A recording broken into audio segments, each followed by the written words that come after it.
Hello, hello. We are back to finish Detective Instinct.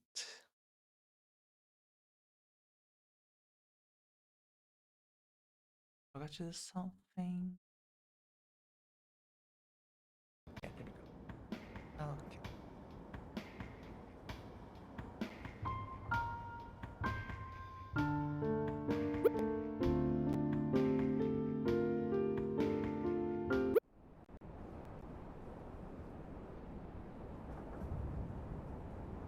Let's see. We are just at the start of a new day, I believe. And Emma had just come visit us. Yeah, it didn't actually save.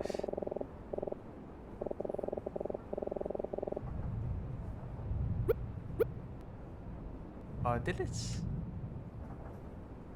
I don't quite remember.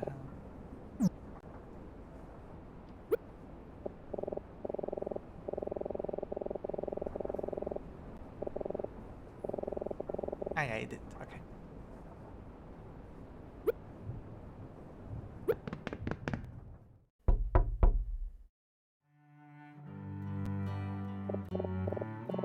Oh, hello, Jumper. Good morning. Oh, hi, Jumper. Hey guys, I thought I might find you here, Emma. I was surprised you didn't wake me up hours ago. Oh, yeah. Have a seat, Chopper. Emma and I were just having a conversation. You two have had quite the adventure these past few days, I've gathered. Hello, Isila. Glad to see you here. It's been going.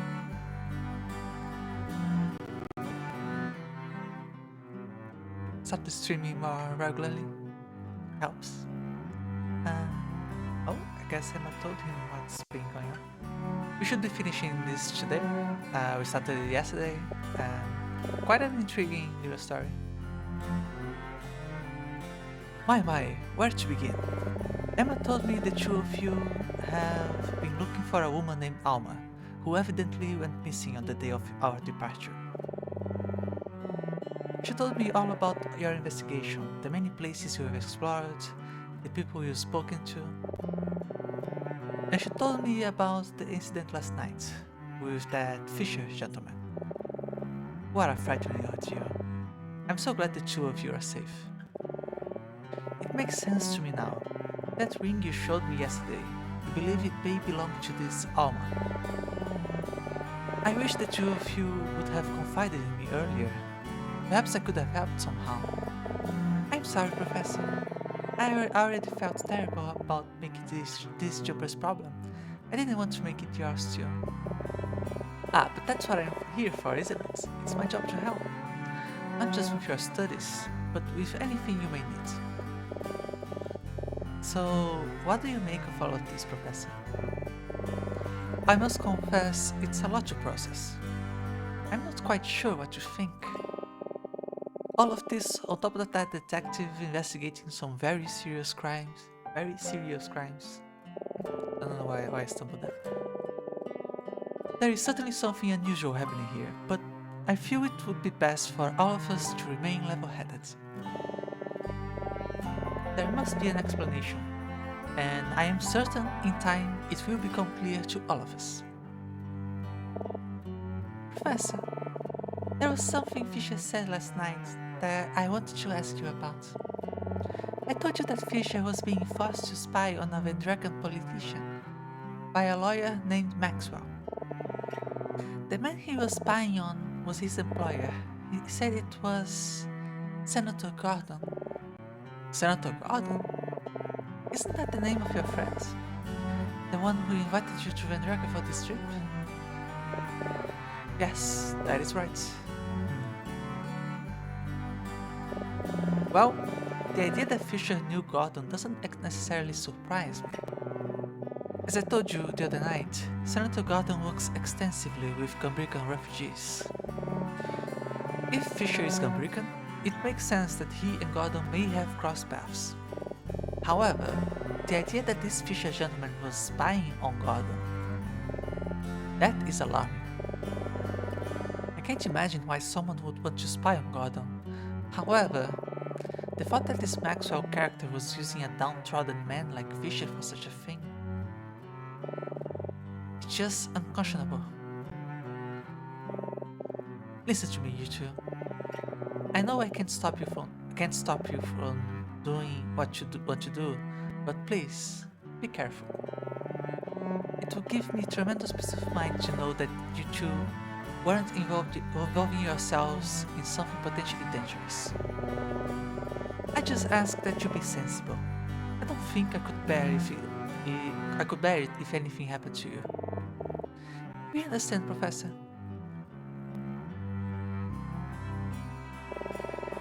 Thank you for joining me for breakfast, Emma, and thank you for staying to chat, Jumper.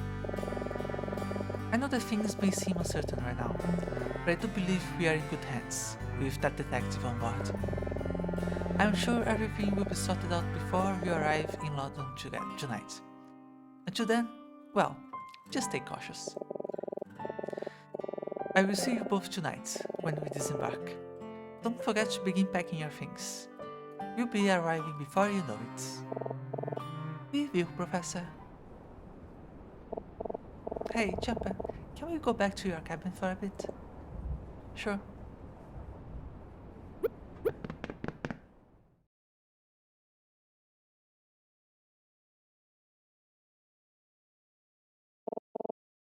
Hey, Jumper. Are you alright, Emma? I just wanted to apologize. I'm sorry I went to talk to Martin without you. It's just after last night I felt so guilty for what I did to Mr. Fisher. It made me start questioning everything I've been doing. I was so embarrassed. I didn't want you to see me like that. You know, when I first realized Alma was missing, I thought about going to Martin for help right away, but the past few years, I've depended on him so much.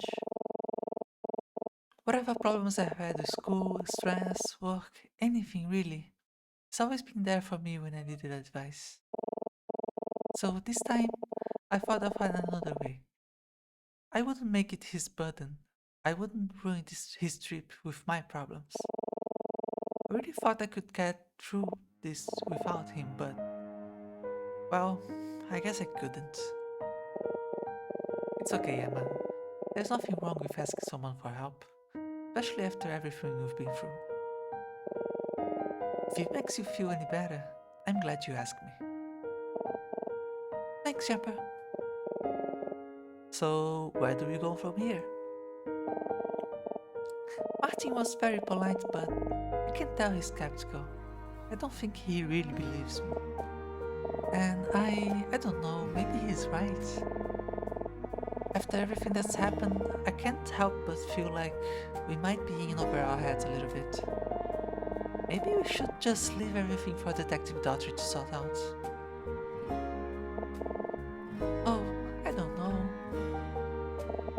What do you think, Chopper? What should we do? Well, I don't think if there is any correct choice here, it's to continue with the game. I know Martin wants us to stay safe, but I feel like we've come too far to call it quits now. We still have a lead to chase, remember?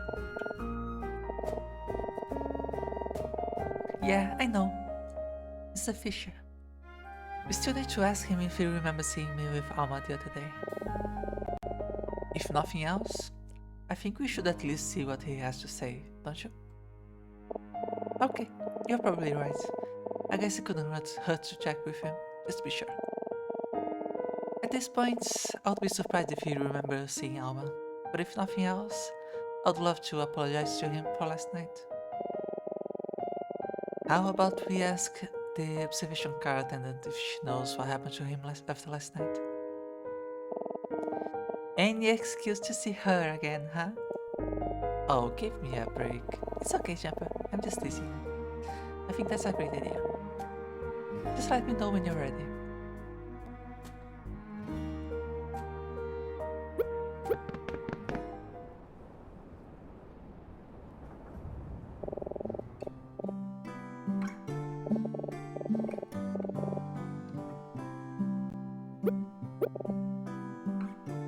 Mr. Fisher? Oh, hello you two. I would like to sincerely apologize for my behavior last night. There was no excuse for me to cause such panic. No, I'm the one who should apologize. It's all my fault that you can't stay in London. No, everything that has happened, I brought upon myself. I've made many mistakes in my life, but from this day forward, I'm determined to become a man worthy of my granddaughter. I know I will meet her, someday. Mr. Fisher, we are really sorry to bother you, but would you mind if we ask you a question? Not at all. What can I help you with?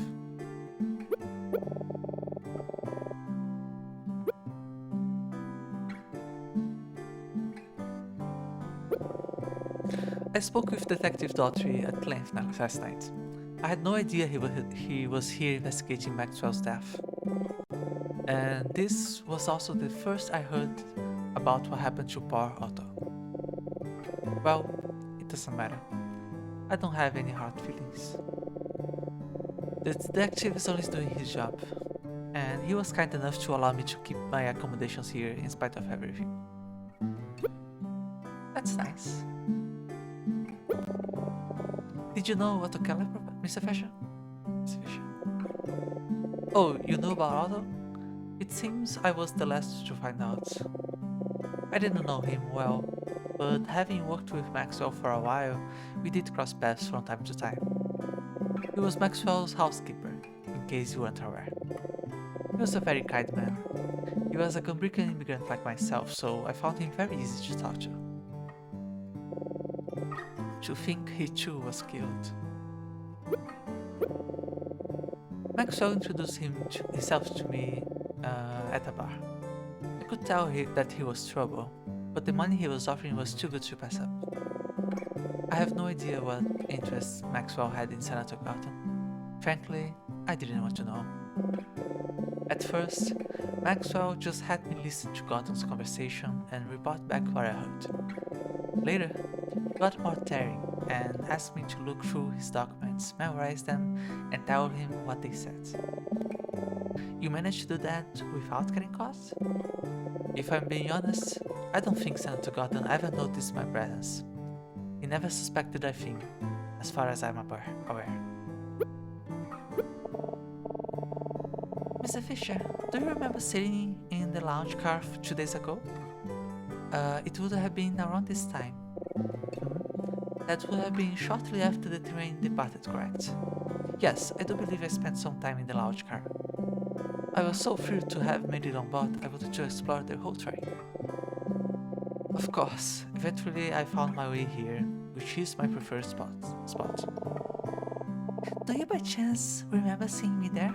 Me and another woman? Oh, I'm not so good with faces, but let me think. I'm very sorry, I just can't remember. Oh, you can't? I know it must seem strange given that Maxwell was paying me to be observant, but I must confess, well, my memory just isn't what it used to be. It's hard for me to commit small details to memory unless I really try, and I'm afraid I don't recall seeing you before last night. I sincerely apologize. It's okay, Mr. Fisher. Thanks anyway.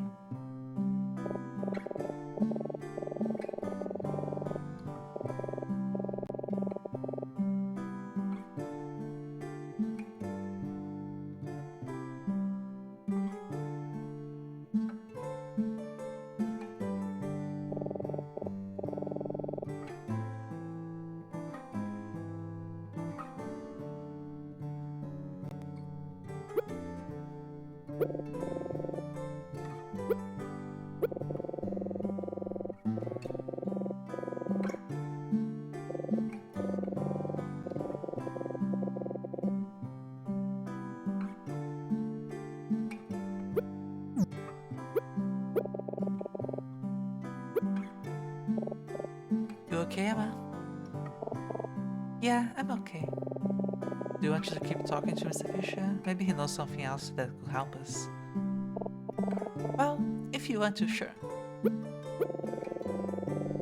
You are saying you had You had tea with a woman in the lounge car that morning, and that her name was Alma?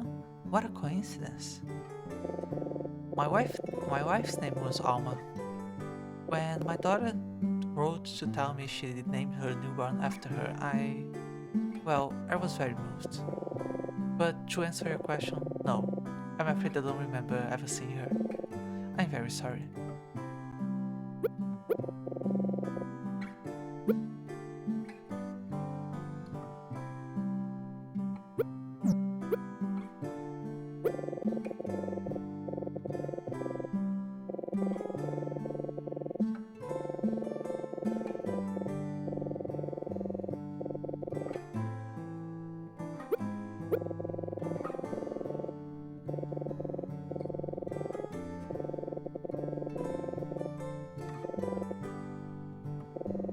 Yeah, sorry, I'm not reading what doesn't seem very essential right now. Because I am already feeling my voice a little bit. But on the first break, I should get some hot chocolate and it should be better for the rest of the night.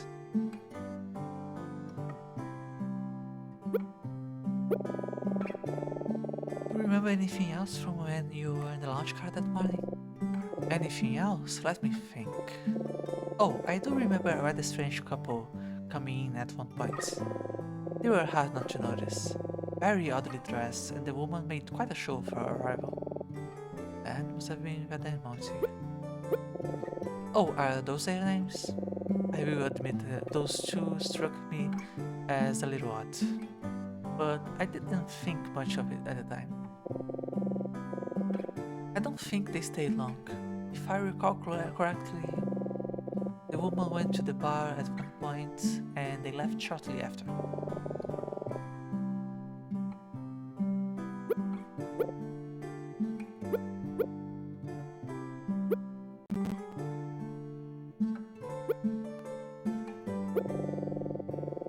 You're wondering what else the two of us talked about? Well, naturally, the detective wanted to know why I was spying for Maxwell. Or more specifically, what it was that Maxwell wanted to know about Senator Gordon. I told the detective everything I knew, anything to help track down whoever killed Otto and Maxwell.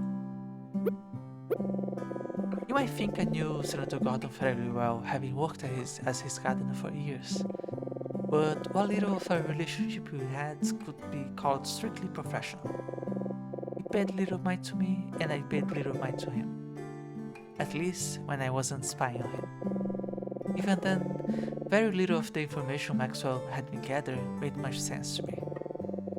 Something about some suspicious foreign connections and payments he had received many years ago to...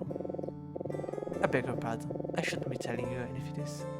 That would be terribly irresponsible. Of course.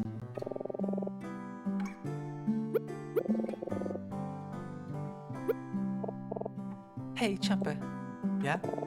I think we've bothered Mr. Fisher enough, don't you think? Sure, but we still haven't learned anything new. Champer, I think maybe it's time to move on, you know? But Emma, what about Alma? Champer, I really appreciate everything you've done for me the past few days, really. You're a great friend. I really mean that. Just think it's about time I face reality. I'm the only one who remembers Alma, and after 3 days of searching, we've turned up nothing proving she exists. No witnesses, no real evidence. Even the ring wasn't anything concrete. Really, all we've done is make things worse. It's really hard for me to accept, but I think maybe it was just a dream. I don't know. Come on, Emma, you can't be serious. I am. It's just what's more likely, you know?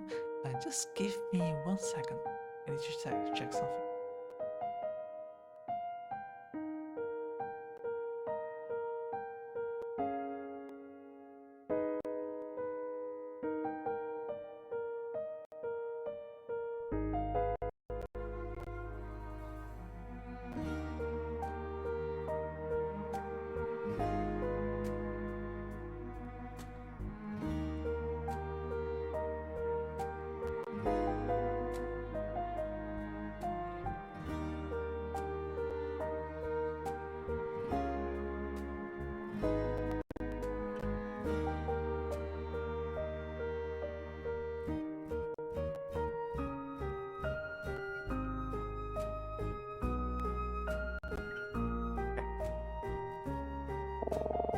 That there is some grand conspiracy going on where everyone's either deliberately or unknowingly covering up Alma's existence, or that I overheard Mr. Fisher talking about a person named Alma and then had a weird dream after drinking some weird tea. It sounds so silly when you put it that way, right? I guess so, but it's alright, Jumper. Honestly, it's a relief. Both of us have been distracted by this for long enough. I've barely even thought about my term paper, and besides, if there really is something funny going on here, I'm sure Detective Daughtry will get to the bottom of it. I think I'm just tired of playing detective, you know? I just want to go back to being me. Hmm.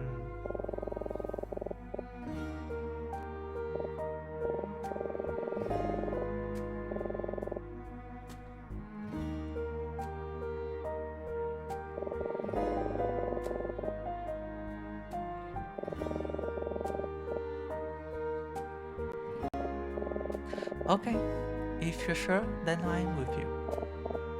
Thanks, Jumper. How about we go back to your cabin and do some brainstorming for our papers?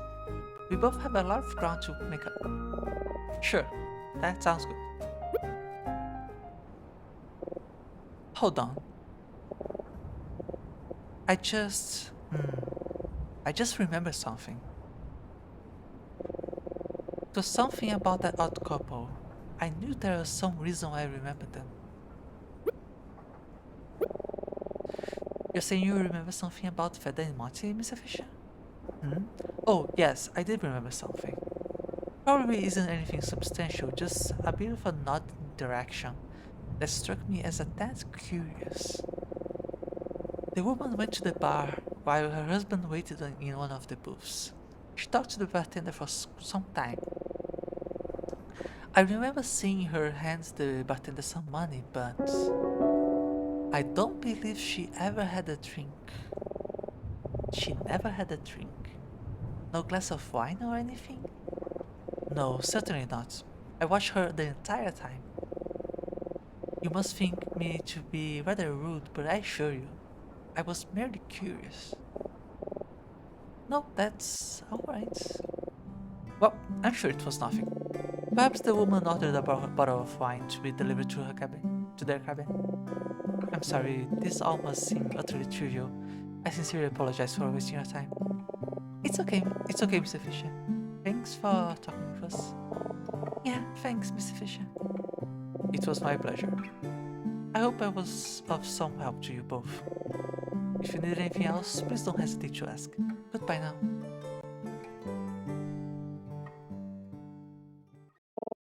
Jumper. Okay, so I know I just told you I want to stop investigating in a minute, really, but both the bartender and Veda told us she had a glass of wine that morning. Mr. Fisher says she didn't have anything. I know Mr. Fisher's memory is a little spotty, but he seemed pretty certain about this. And if he is right, then that means both Fed and the bartender lied to us. Yeah, I thought the same thing. I'm not saying this proves anything, but why would they both lie about that? Isn't that strange? Yep, it is. And to that point, if Veda never had a glass of wine, then why did she give money to the bartender? Is this really anything?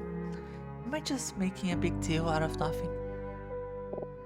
Emma, I think this might be the break we were looking for. What do you mean? Think about it. With everything we know, if Veda never had a drink in the lounge car, then... You're right. This doesn't prove anything, but we need to talk to the bartender right away. Yeah, back, baby.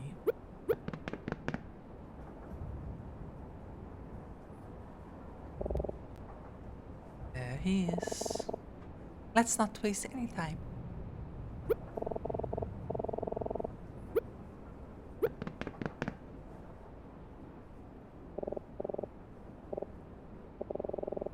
You two, yet again.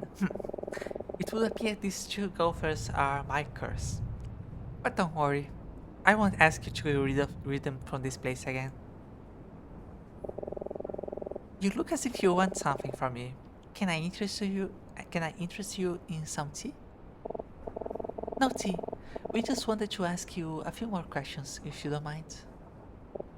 Heh, more questions, huh? I see it in your eyes. I get the sense that there is something different from last time. Well, I have nothing to hide. Ask away.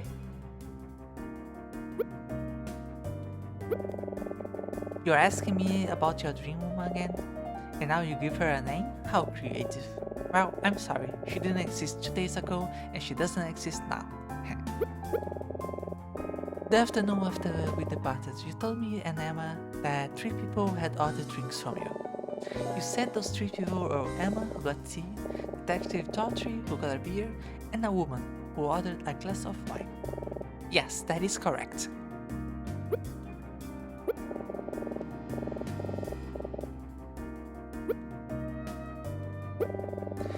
The woman that ordered a glass of wine that morning, that was Veda, right? We met with her after talking to you. She told us she got a glass of wine from you. Yes, I do believe it was her. My apologies, it was so long ago, I was having trouble recalling. Anyway, what does it matter?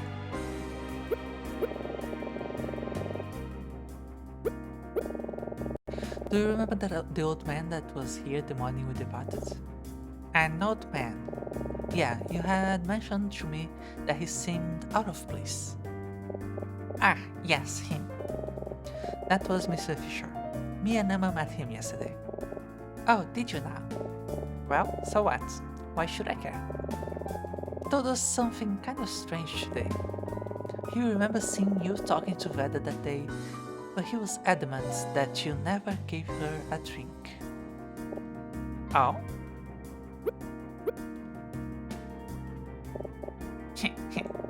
I'm very sorry, but I'm afraid your elderly friend is mistaken. I served the woman a single glass of wine. That is simply the truth. If that is the truth, why was Mr. Fisher so certain that you didn't? How should I know? Perhaps he was going senile. Don't you call Mr. Fisher senile? Oh, I'm sorry, was that rude? I didn't mean to sound crass, it's just, well... I heard the Pardos who had an episode in the observation car last night. No, I wouldn't trust his word. He probably doesn't even remember what he had for breakfast this morning.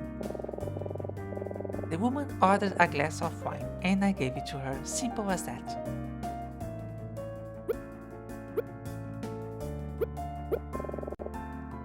That silly old man. It doesn't seem like he's about to change his story. No, but I think he knows we're onto something. We're so close, we just... I believe Mr. Fisher, but his word isn't going to be strong enough to crack the bartender. I wonder, maybe there's another way we could prove that Veda never got a drink? Another way, huh? Think about it.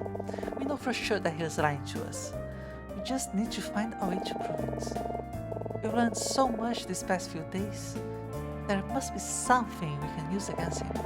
Let's keep him talking. He has to slip up eventually. He just has to.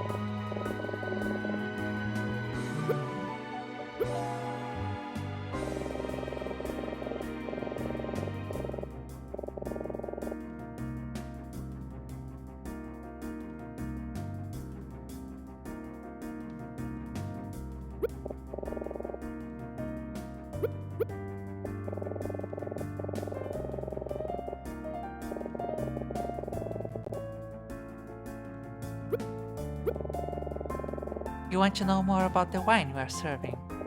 Sure, what would you like to know? Oh, are you looking to make a purchase? No, I think our wine is made out of your league. A single bottle could easily cost you a couple $100. A single glass, well, certainly more than you'd be willing to pay. And it would be irresponsible for me to sell it to such an amateur. Amateur.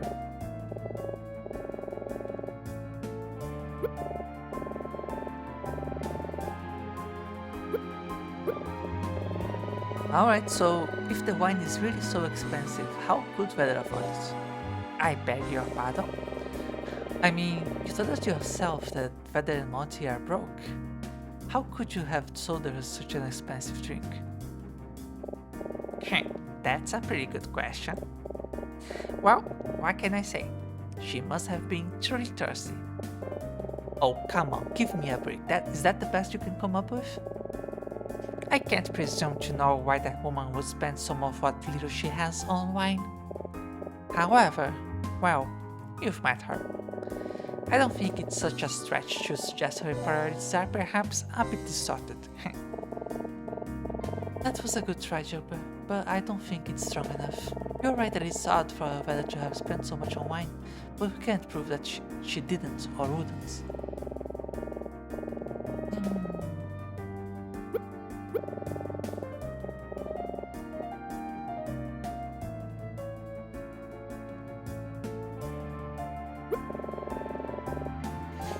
We stock on many varying kinds of wine. Red wine here, Merlot, Pinot Noir, Cabernet Sauvignon. We have a wine for any occasion. Not that you'd be able to afford it, huh?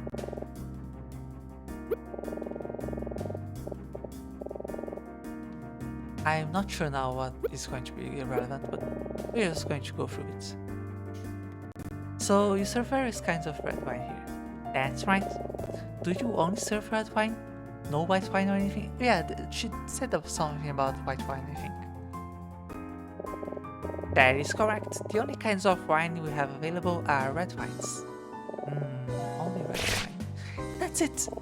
You don't serve any white wine here at all? Or even, for example, Chardonnay? No, we don't serve Chardonnay. So what? So what? I'll tell you so what. That's what said she ordered from you. She said what? That's right. She specifically told us she ordered white wine, the finest Chardonnay you had. Oh, that's just rich. Well, surely you're not going to try to tell us that Vedder can't tell the difference between red and white wine. Or that she'd lie about something so trivial.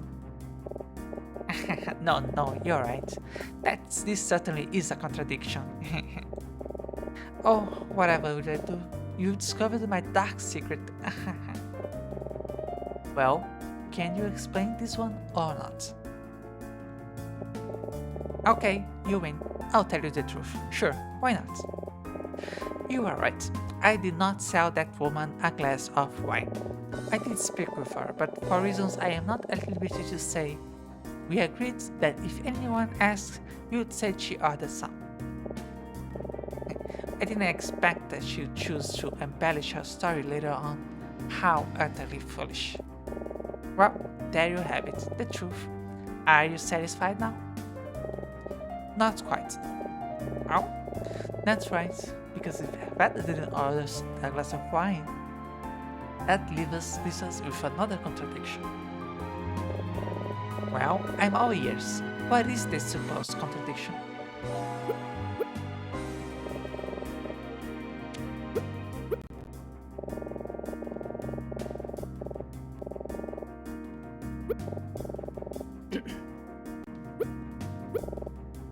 The register?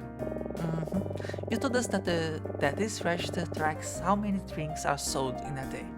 That afternoon, you said they read 3. Oh, I did say that. Well, perhaps I was mistaken. I must have read 2. One for the girl, one for the detective. Not so fast, you let me take a look and I confirmed that it said 3. Oh, that's right, silly me. The register confirms that 3 drinks were sold, and if Veda didn't order one of them, then that leaves one drink unaccounted for. Why yes, I suppose it does. How curious. Let me guess. You have a theory about to whom this elusive third drink was sold. That's right, I do. Well, please, don't leave me in suspense. Who do you suggest had that third drink? Who? Oh, wait, of course, your dream woman. I should have guessed. Well, it's true, isn't it? You know, all this time you've been accusing me of covering up the existence of this mysterious woman. But not once have you suggested any reason why I would do such a thing. A reason why? That's right. What on earth would I have to gain from lying to you? If it were true, all it would have given me so far was a few days of badgering from a couple insolent tourists. But I suppose I must give you some credit. You've managed to discover quite a bit more than I expected you should. So, let's hear it. If the person who ordered the third drink was your dream woman, why would I have lied to you about it for the past 3 days? Oof.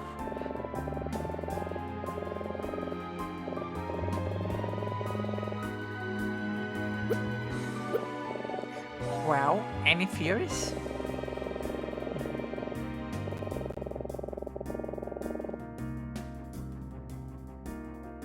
Oh boy.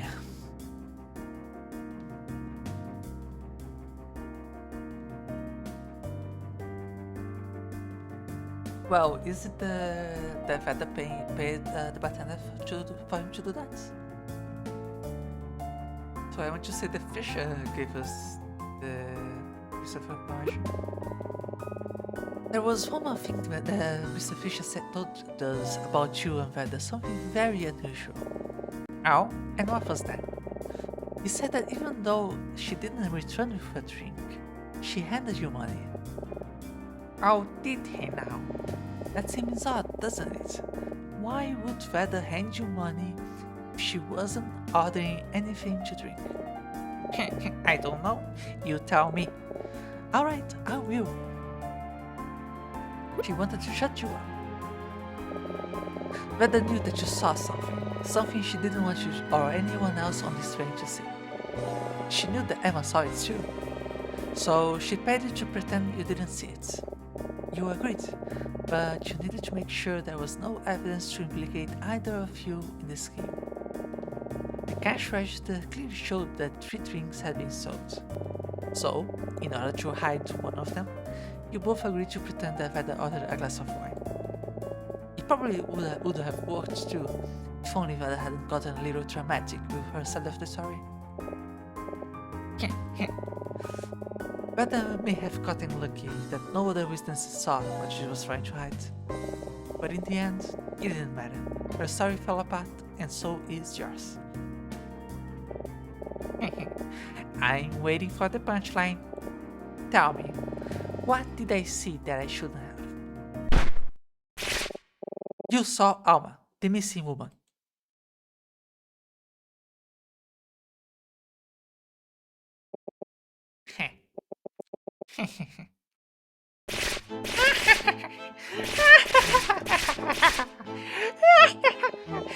My, you do have quite an imagination, don't you? What a story! I'm impressed, I am. Chardonnay, oh that stupid woman. Well, what do you have to say for yourself? It's all true, isn't it? I have to thank you both. You two have given me quite a bit of fun these past few days. In exchange, how about I give you this? This is the money that wretched woman paid me. I assume you're going to see her, yes? When you do, be sure to give that back to her and tell her that I changed my mind. After all, the amount was quite low, and to think I had to negotiate for more after her paltry first offer.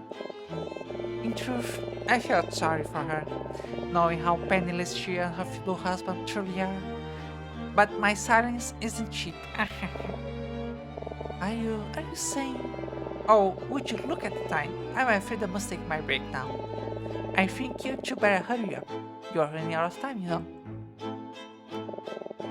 Have a wonderful rest of your trip.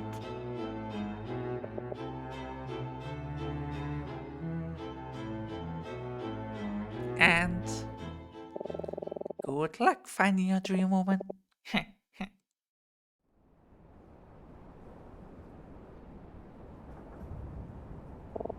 Jumper, did did we just? Yep, we did. We just proved that Alma is real. I can't believe this. I don't know what to say. Did you think I was about to give up? You really let me have it, Jumper.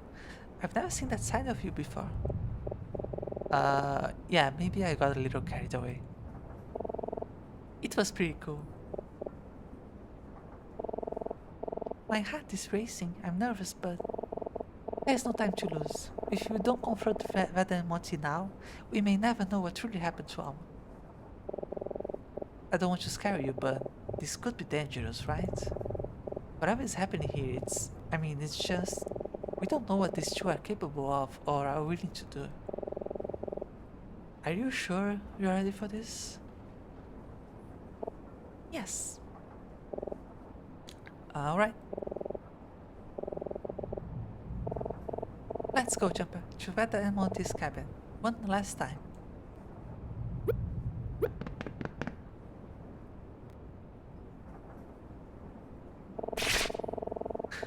I will not stand around. I'll not stand any more of this badgering, you loathsome pig. My husband and I are respectable, upstanding citizens. We contribute to society. Not that you understand anything about that. You sad, weak little man. Why don't you run along now? Perhaps you can find another poor, struggling immigrants to harass. Lord knows you dirty pigs have nothing better to do. Ah, I cannot even stand to look at your disgusting face for 1 minute longer. Do you understand? Get out, you obnoxious oaf, and mind your own business.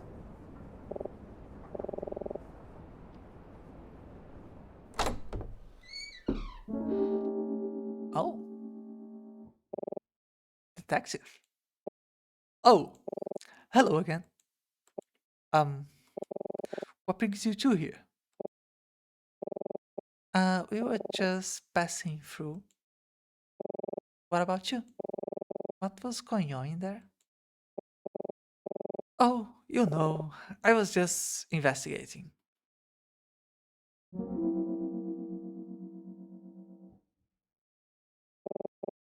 Listen, as much as I would love to stay and chat, well, quite frankly, I'm running out of time. We'll talk later, okay? Okay.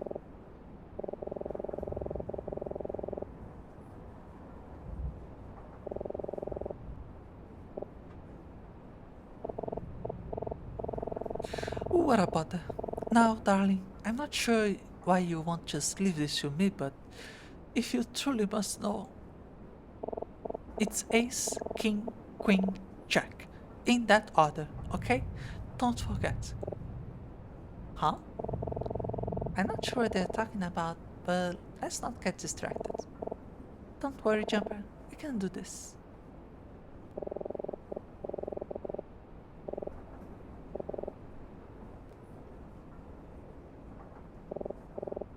Alright, let's go.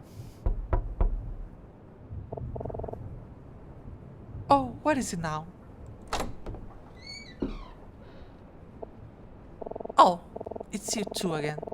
Wonderful. As if this day couldn't get any better. I must say, I am simply in no mood for further confrontations. Can you make this quick? What do you want now? We are sorry to bother you again. We just had a few questions we forgot to ask you before. If you don't mind, we can be out of your hair in just a few minutes, promise. Fine, fine. But if it's about your silly imaginary woman again, you can't forget it.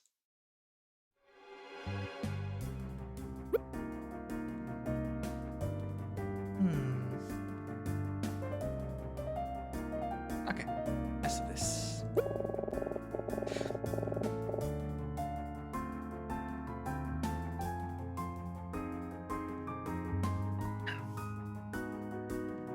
The morning the train departed, you got a glass of wine in the lounge car, correct? Alright.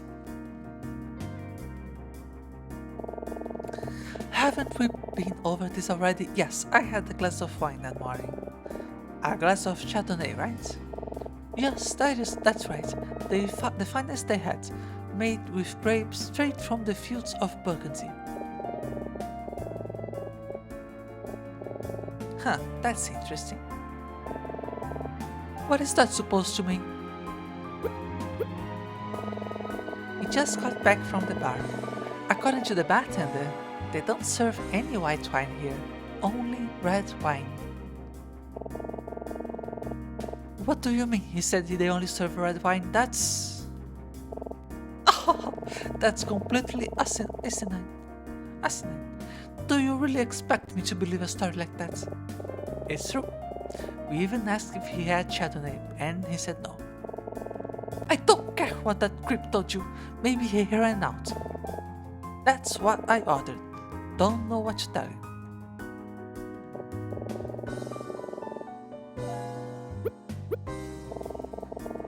Does the name Alma mean anything to you? No, I can't say it does. Monty, does that name ring a bell to you? No, didn't think so.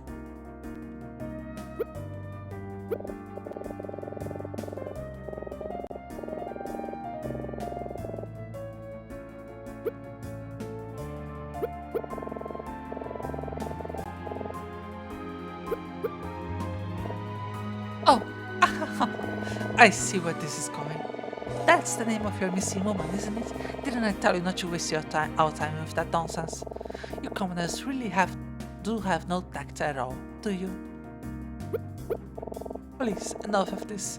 You're embarrassing yourselves.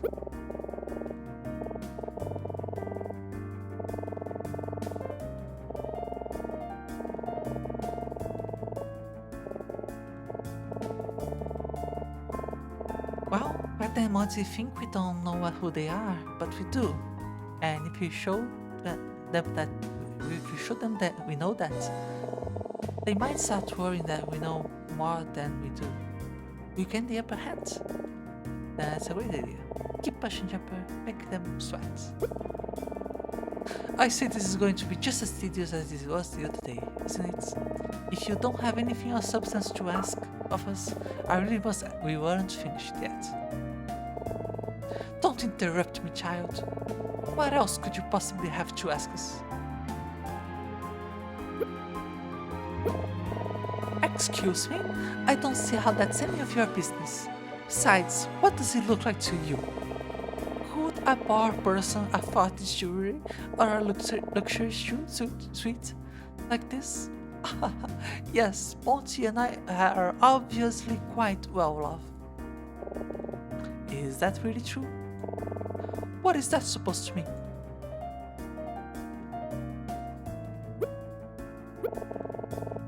What is this about the storage car? We found some weird items in there. The porter told us they belonged to a short man in a funny hat. Was that you, Monty?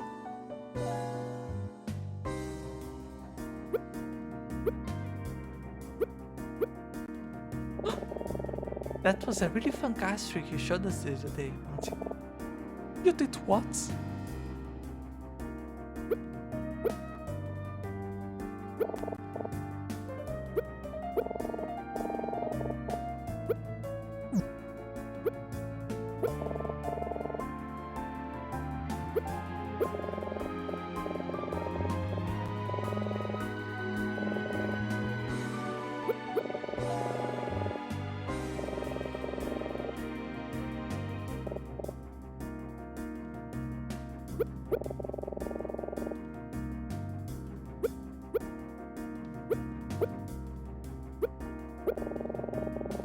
What do you do for a living that you could afford such luxurious things, Monty?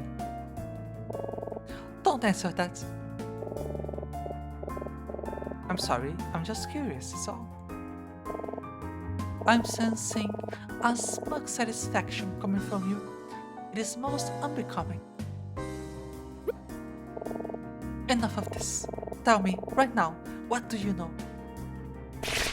Out of it! I've had enough of these games. Just explain yourself now. Now! We heard there was an accident.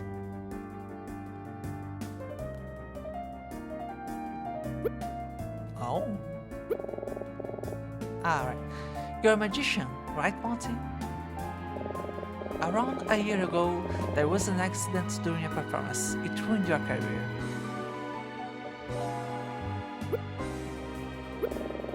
The accident could have been fatal, so you gained a reputation for being irresponsible with safety. Be quiet.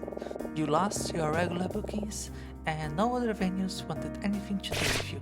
I said quiet! I won't listen to you disparage my husband, you ignorant terps. Monty is a genius, and he's a consummate professional. That accident was not his fault, and the cowards that shunned him should be ashamed of themselves. How do you know all of this anyway? We ask around, and that's not all you know. We have a witness who saw you in the lounge car the morning the train departed. A witness? Don't make me laugh. We were very thorough. Oh? I mean, I don't have to explain myself to the likes of you. This is all nonsense. Our witness says he saw you hand money to the bartender, but leave without a drink. I completely messed up the voice there. Our witness said he saw you hand money to the bartender, but leave without a drink. That's preposterous. I already told you. I bought a glass of wine. Ask the bartender, he'll tell you. What is this? This is the money you gave the bartender to keep his mouth shut. You wanted me to give you a message. I believe it was... I changed my mind. That no good lying lower class big-eyed rats. He told us everything, Veda. He confirmed that you paid him to lie about seeing Alma. We know that you are hiding her. You can't lie to us anymore. It's over, Veda.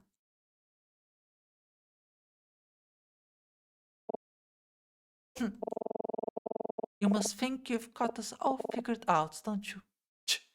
Such arrogance. I don't care what that bartender told you. You don't know a thing about me or Monty. Do you want to know who was responsible for the accident that destroyed Monty's career? Because it wasn't Monty. It was me.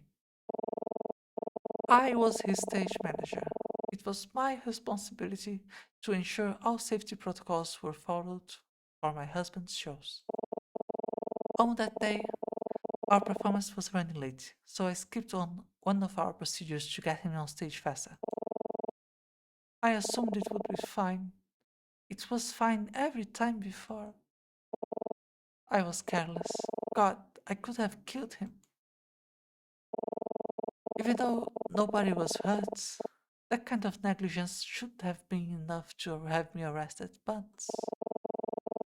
My husband took all responsibility for the incident. He claimed he was the one who demanded we go on stage without following protocol. He refused to let me take the fall. His life was ruined because of me.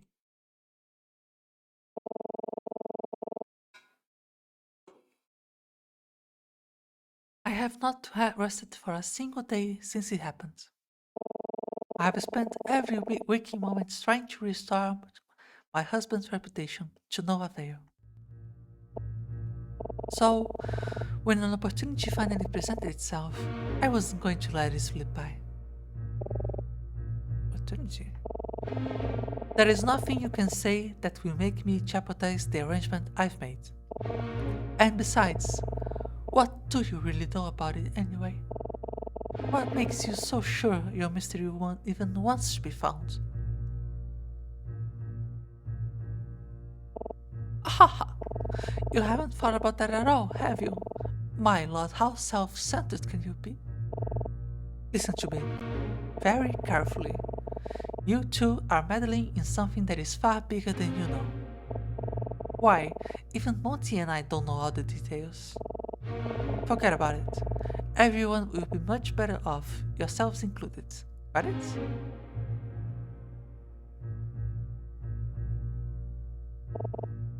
Can you... Can you just tell me one thing? Is she safe?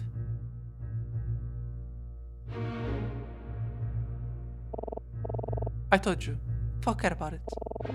I'm not going to stop until you tell me she's okay. If you don't, I'll... Oh, cut it out, dear. You do what now? I'll tell the detective everything. He'll listen to us. He'll... Ahaha. That dopey cop. That's all you can think to do? By all means, tell him. It won't matter because you don't have the evidence to support this ridiculous nonsense. Evidence? That's right, dear. You've told quite a fantastic story. But as far as the detective is concerned, that's all it is. A story built on shaky testimony. And we're going to take a little break right now, because as I've started. So, I'll be right back, and I'll have some chocolate milk to help my voice.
we're back. Okay.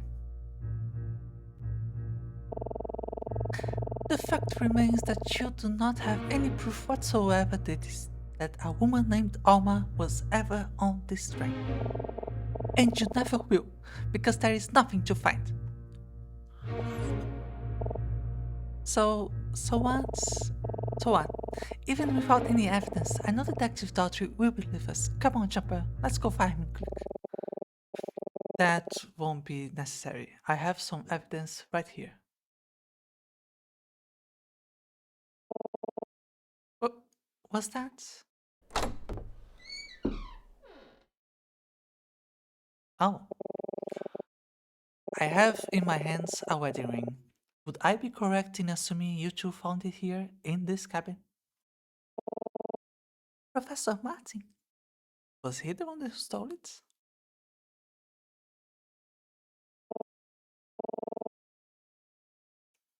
You, what are you doing? The two of you were careless enough to lose her once. And, on top of that, you failed to notice she dropped her wedding ring in your own cabin. My students here found the ring and have been searching for its owner ever since. They have proven to be quite resourceful even without it in their possession. Surely by now you realize. There is nothing you can hide from them. Oh, are they in league? Emma, Jumper, I would like you to meet me in my cabin at once. We have much to discuss. I will be waiting for you there.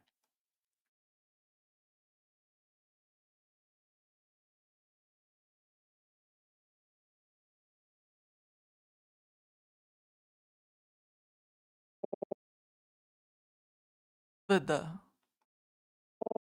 Monty, you don't need to lie anymore.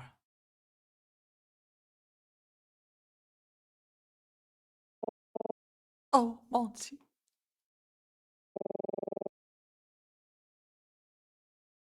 Damn.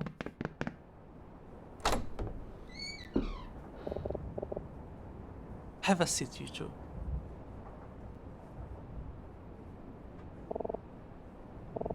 Professor, what's going on? Before I say anything, I just want you to know how proud I am of the two of you. For you to have come this far out of the desire to help a stranger speaks volumes about your character. I truly am lucky to be your teacher. However, whether or not I am still worthy to be your teacher will be for you to decide.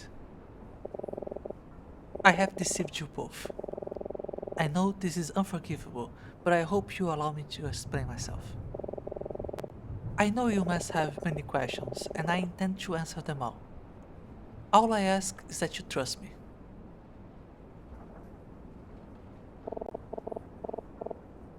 I trust you, Professor. Please just tell us what's going on.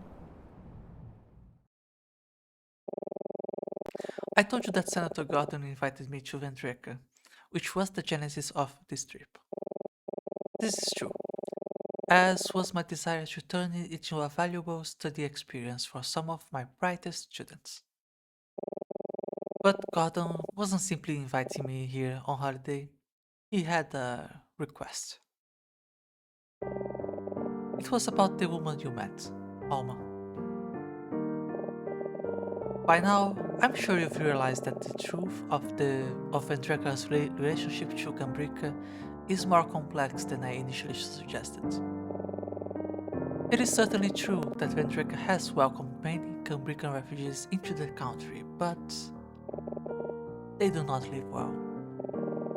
It pains me to admit it, but my country has done little to integrate its growing Cambrican population in a way that permits them to thrive.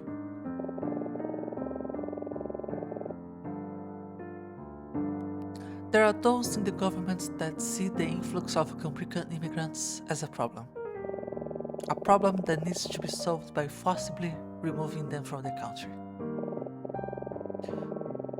Regrettably, those forces have tremendous support among the populace. As such, it is trivially easy for Cambrican refugees to be deported, no matter how small the infraction or how dubious the claim. Gee, they are not being very subtle here with the analogy.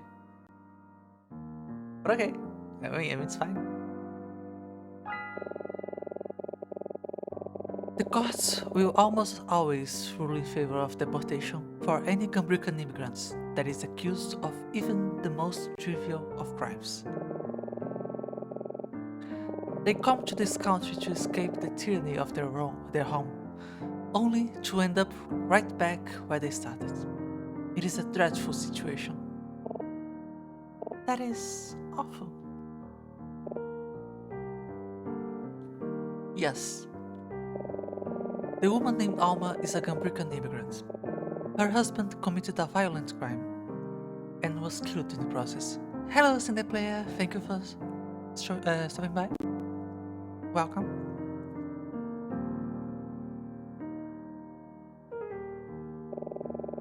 The police immediately went searching for her, but knowing what was likely to happen if she were found, she went into hiding. This is when Senator Gordon got involved, and when he asked for my help. Alma is not guilty of anything. However, should the police find her, she would certainly be deported. Oh my god, I just realized that I forgot to change the title of the stream completely. We are continuing and finishing. Oof. Sorry about this. We are quite deep actually into the game. So sorry, it is spoiler territory if you're interested in Detective Instinct. But it has been a very interesting story so far. We started this yesterday. The VODs are up. But yeah, it also has been a bit of a strain in my voice. So I do have some hot chocolate here to help, and it is already helping. Okay.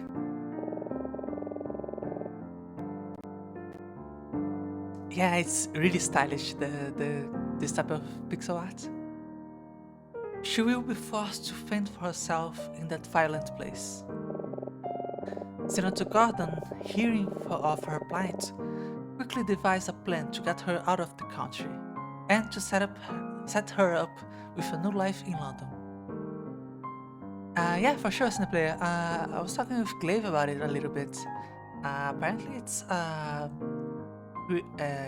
like an homage to some other games from the what was it?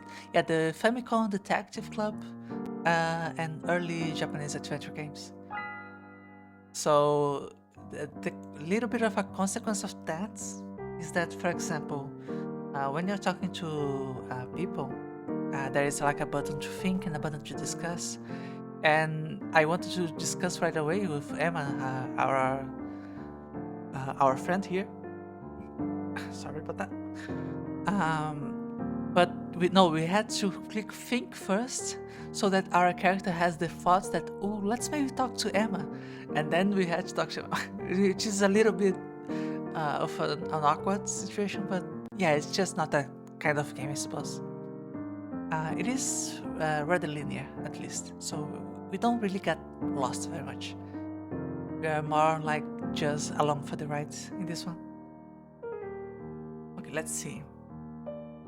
What's the plan? Yeah, set her up with a new life in London. He needed my assistance to ensure the plan was a success, and I was more than happy to oblige. What do Veda and Monty have to do with this? You may have heard from the porter that stowaways are common on these trains. Thank you for the hydrate. I'm going to do that with some hot chocolate.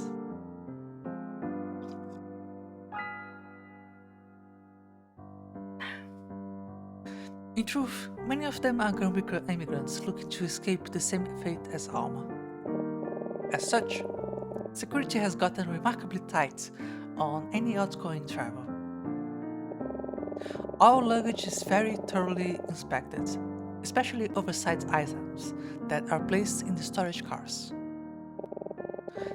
It is extremely difficult to smuggle someone out of Vendraka, and yet, sometimes, fortuitous opportunities do present themselves. I do not know how Gordon came to know that magician, but it turned out the two of them could help each other. As you certainly know by now, that magician's reputation in this country was ruined by a performance accident. He was looking for a fresh start in a new country. I need to work on my pronunciation of some of these words. Country. But lacked the funds to facilitate such a move. Senator Gordon was more than happy to pay for all of his arrangements on one condition. The condition that he hid Alma in one of his pieces of stage equipment, such that she could be transported to London without being discovered. It's really quite a novel idea. A magician's stage equipment is designed to look innocuous, but hides numerous secret compartments and exits.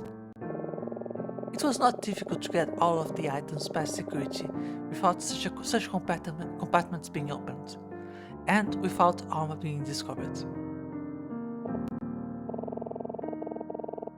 But if Alma is hiding one of the pieces of stage equipment, how did I meet her? Why was she in the observation car 2 days ago? The truth is, the entire process has been undeniably traumatizing for Alma. First, her husband is killed, and now she is being smuggled away from her home by strange people with whom she has no choice but to trust. I suspect she feels like the loneliest woman in the world, and perhaps, for a moment, that loneliness was too much to bear. I don't know for certain what her intentions were in coming out of hiding. All I know is that shortly after she met with you, Emma, Veda and Monty found her, and she agreed to return to the storage car to complete the journey as originally intended. And that is where she is right now.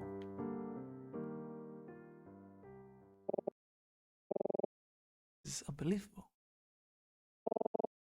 Professor Martin, how did you end up with her wedding ring? I am not proud to say this, but I took it from your room while you slept, Emma. It was my intention that you two would not get involved in any of this business. And I made the determination that ensuring this was worth a breach of your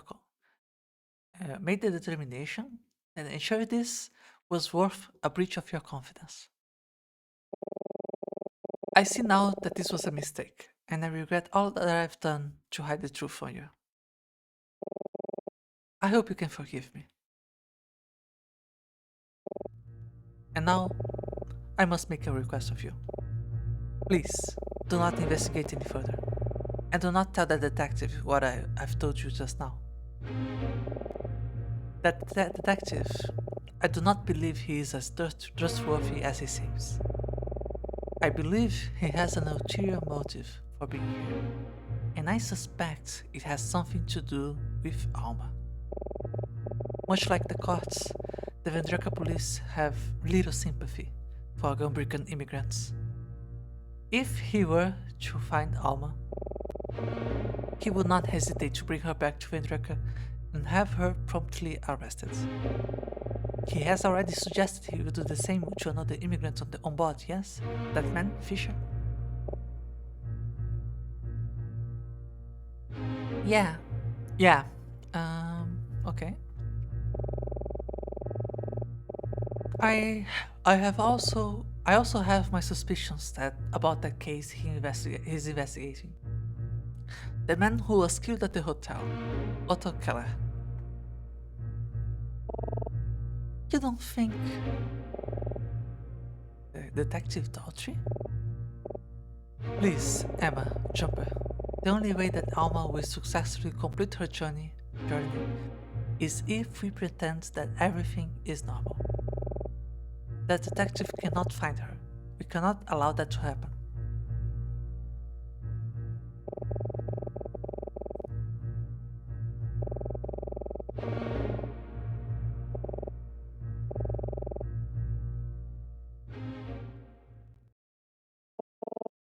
Okay, Professor.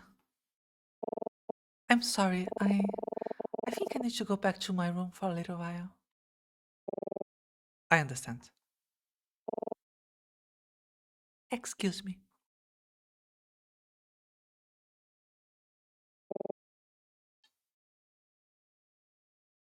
Jumper. Yes, Professor? I feel I need to apologize to you personally as well. Why is that? I feel that, as your teacher, I have not given you the attention you deserve. I accepted you for this directed study program on Emma's recommendation. Without it, I likely would not have allowed you to come on the trip. It isn't that I wasn't impressed with your writing, but you haven't been my student for long, and it was my opinion that you weren't ready for this assignment. Emma thought differently, and she convinced me. But perhaps there was a part of me that still felt you weren't ready, and that you shouldn't have joined us.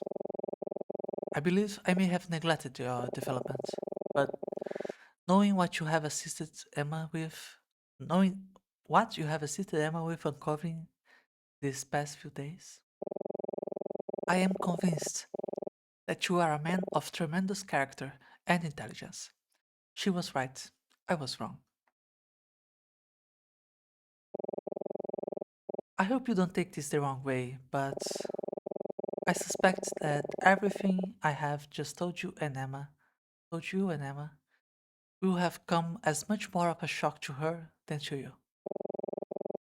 I have taught Emma for many years. She's a brilliant student, and she most certainly thinks of me as her closest mentor. I have betrayed her trust in a way that I can never undo. No matter how good my intentions, I fear I will never truly regain it. And perhaps I don't deserve it. Please, look after her. Yeah, I will, Professor.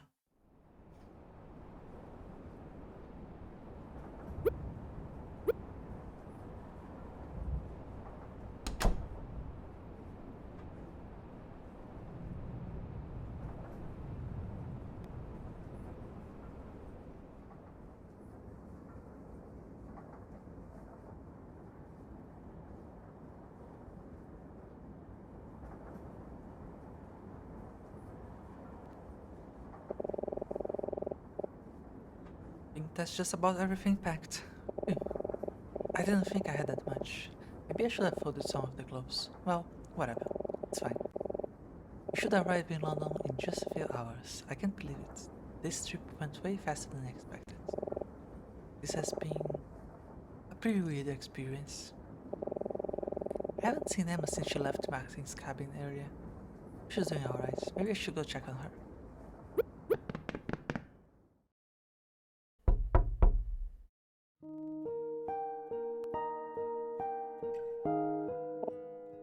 Hmm? Oh, hi Jumper. Hey Emma. How are you doing? I'm doing fine. I'm just about finished packing my things. Are you here just to check up on me? I guess so.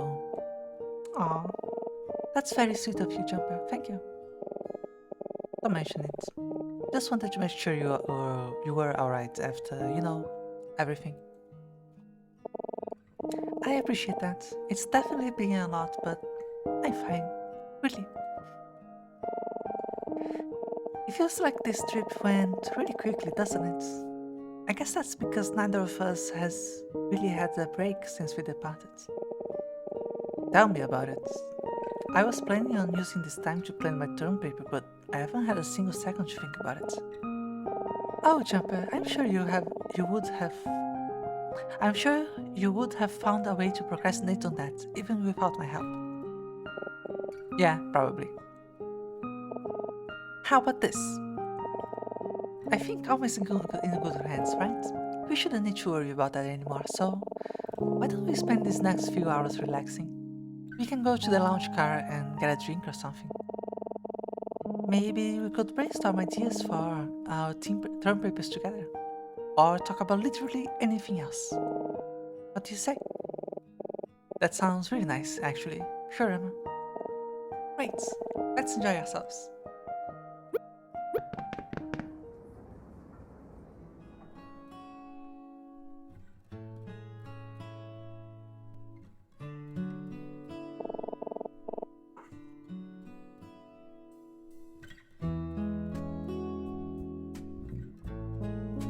Do you really think that, Jumper? I'm serious. Grocery store donuts are better in the winter, and I have a theory about why. In the summer, they get all mushy in storage because it's warm outside, but in the winter they stay crisp. They taste so much better. I mean, sure, I believe you. It's just such a ridiculous thing to notice. Is it? I mean, I guess so. Hey now, what are we laughing about here? Oh.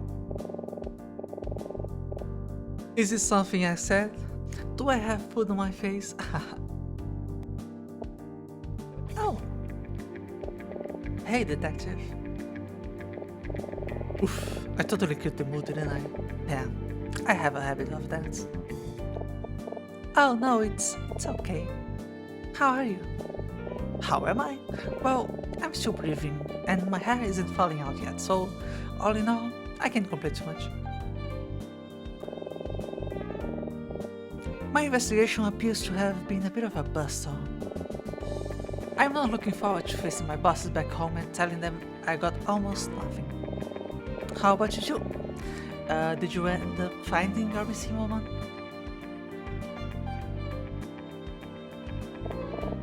No, we didn't. Turns out I was mistaken. Oh? Is that so? Well, darn. I was hoping at least one of us couldn't come up short on this trip. What a bummer, right?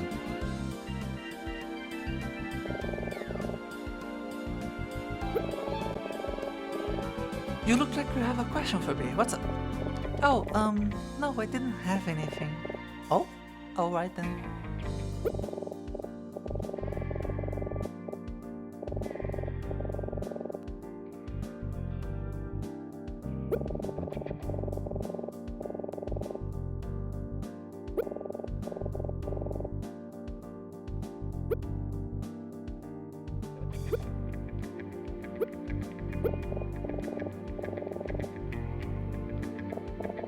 So, I know your investigation didn't end so well, but did you enjoy the trip otherwise, detective?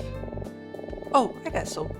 It's been a nice ride, but I'll admit it's pretty hard to enjoy when you're focused on work. I think I know what you mean. We aren't just here on vacation either. We have a pretty big assignment to worry about, right, Jumper? Ha, yeah, that's right. I guess worrying about cases isn't so different from worrying about work. Haha, yeah, something like that.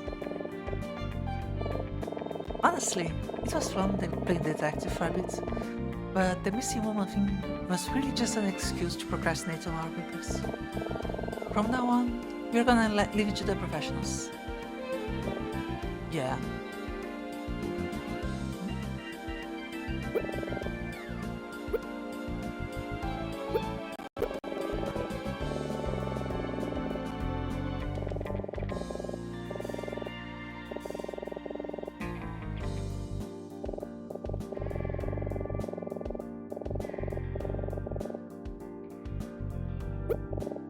Hey, detective, is something on your mind? It's just... I just feel like I need to apologize, is all. I haven't been entirely truthful with you two. How so? The truth is, well, it's true that I bought this train to continue my investigation into the murders of Otto Keller and Addison Maxwell, but, well, to be more specific, I did it because I was looking for someone that I was sure would be here. When you told me about your missing woman the other day, I didn't think much of it at first, but then, well, as unlikely as it would be, in the back of my mind, I kept wondering if maybe we were actually looking for the same person. Turned out to be nothing, of course, but in hindsight, even the slightest hunch it might have been something to do with my case should have kept me from letting you guys get involved. Instead, I let it go. I let you go on investigating, and because I did, you wound up with a gun pointed at you. God. When I think about what might have happened if it were loaded, if it were someone other than Fisher holding it. This trip was certainly a failure for me. But it's not because I didn't find what I was looking for. It's because I allowed you guys to get into serious danger. And for that, I am sincerely sorry. Sure what to say. Detective, if you don't mind me asking, who are you looking for exactly? Oh, well, alright, I guess there's no harm in telling you that now. As long as you promise not to do anything with this information, of course. You promise? Okay. The person I'm looking for is Otto Keller's wife, Alma Keller. I knew it was Keller. But, hmm, yep, no mind. Alma Keller? Yep. As soon as we ID'd Otto, we found out he was married, so we had the officers go to his house to talk to his wife, but she wasn't there. After I found a train schedule among Otto's belongings, it occurred to me that she might be fleeing the country for some reason. So I made the impulse decision to get on board and chase that hunch. The boys back home still haven't found her, but, well, neither have I. So it looks like I was wrong. God, what a waste of time, right? Now I'm gonna go home completely empty-handed. I'll look like such a dope, won't I? I mean, more so than usual, huh? What about Fisher? Fisher?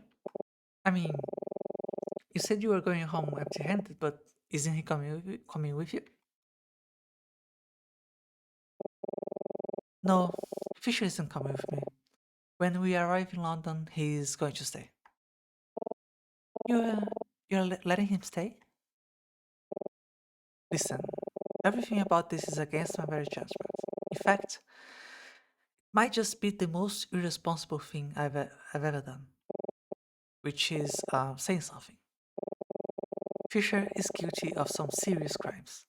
His spying on a Vendrekan senator could be considered treasonous. If he went back to Vendreka, he would face a fate far worse than a slap on the wrist. I talked with him at length. He told me everything. And I know this may sound a bit sentimental, but I believe him. He's just a decent man who got way in over his head, out of desperation.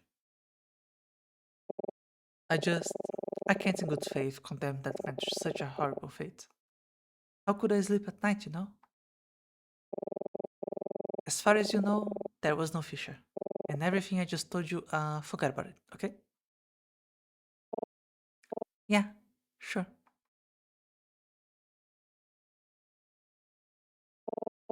You know, you're a really good guy, detective. Ha, you think so? Well, sure. I may be a good guy, but I'm a pretty lousy cop. Anyway, I'm sorry to have interrupted you, Shu. It's like my ex-wife used to tell me all the time. Nobody likes a third wheel. I'm gonna go back to my cabin and get some rest. It's been a long few days, hasn't it? If I don't see you, well, it's been a pleasure. I wish you both the best. Good luck with your lives.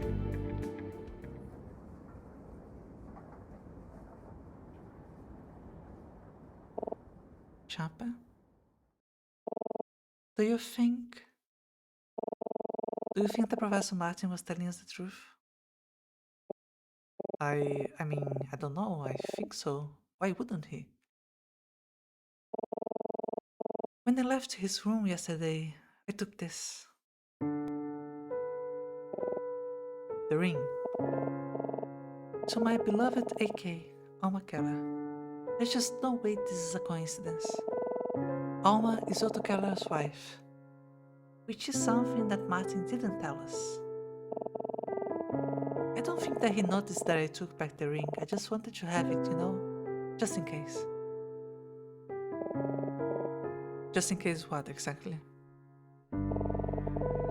Martin doesn't seem to trust Detective Daughtry. Do you, Jumper? I don't know, I mean... I have a hard time believing he's up to no good, but... It's not like we really know him that well, do we? That's true, but... After today, I'm not so sure I know Martin that well either. He always seemed like a completely different person when we talked to him before, didn't he? Yeah, a little bit. I'm not saying I don't trust him, I don't know what to believe. So then, what should we do? I think there is only one way for us to know for sure what's really going on, Jumper. I know that Martin wouldn't want us to go, but I think we should talk to Alma. Are you sure about this, Emma? I mean, we know she's in the storage car, but we don't even know where to look, really. And what would happen if someone found her? What would happen if Daughtry found her? For all we know, she could be a suspect in her husband's murder. I know, Jumper, but we'll never know if we don't talk to her. This is pretty reckless, Emma, but I think deep down, I know you're right. Okay, let's see if we can find her. We'll just talk for a few minutes, clear up all of our questions, then get out of there before anyone sees us. I'll be fine. We've gotten away with more dangerous things than this already, haven't we? Yeah, just like you said. We'll be in and out in no time. Let's go, Jumper.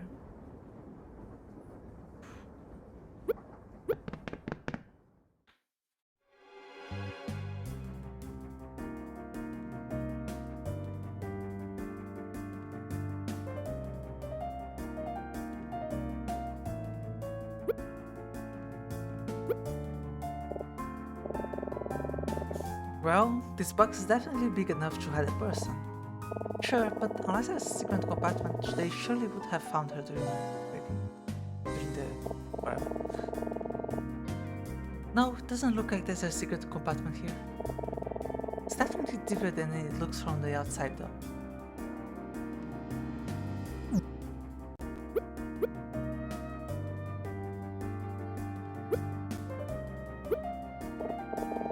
Well, she's not in the cage. We can see that pretty clearly. Yeah, but this cage is pretty big. Are we sure it isn't hiding anything? And the floor is hollow. I don't know. Maybe we should inspect it more thoroughly. Jumper, why don't we split up? I'll take a look at this cage and you see if you can find anything else there. I swear. Sure, that works for me. Just let me know if you find something, okay?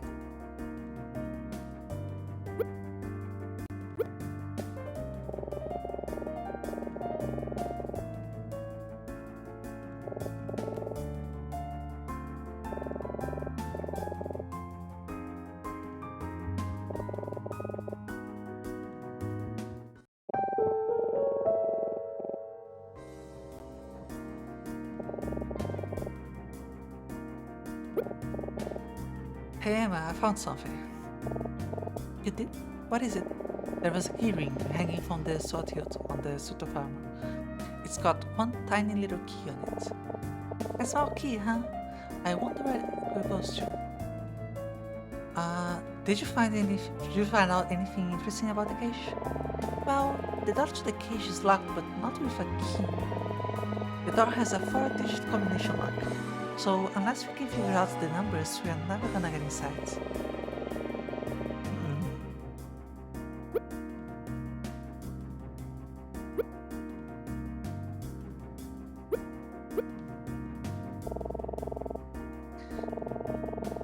This definitely belongs to Monty, but there is nowhere to hide a person in it. I'm not sure I want to hide a prop like this anyway. Okay, yeah, I was looking for some clue about the combination, but I think this might be finally the time, or...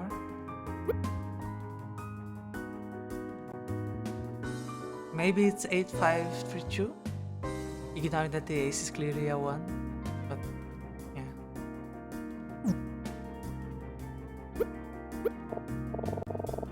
Wait, are you saying you know the code to unlock the door to the cage?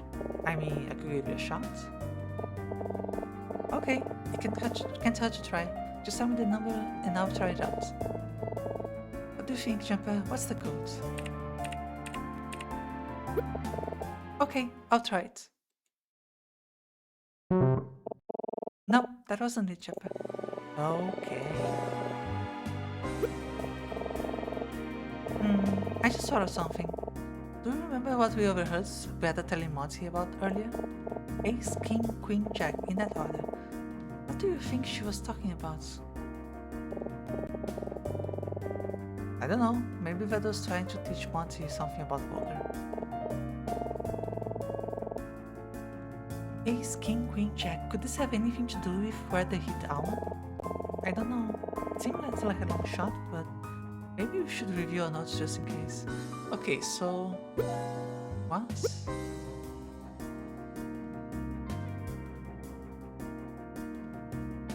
Huh?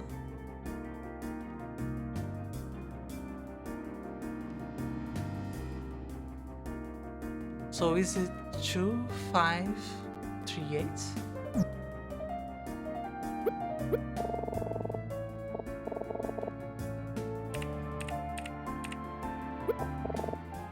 Okay, I'll try it.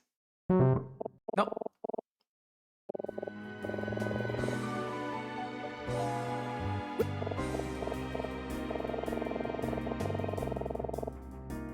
Yes, I know that it is about...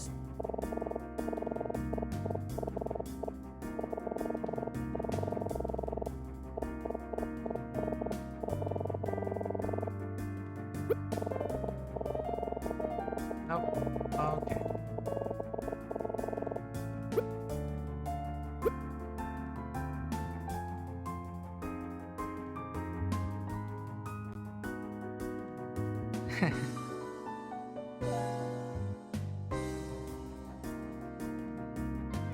So, okay, so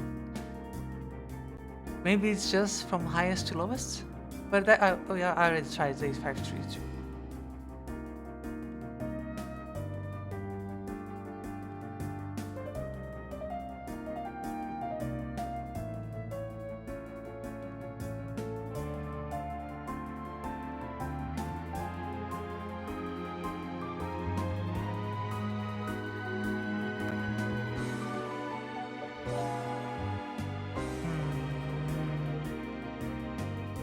Wait. Ah, I'm dumb. Ace, King, Queen, Jack. So it's hearts, spades, diamonds, clubs. Hearts, spades, diamonds, clubs. 3, 5, 8, 2.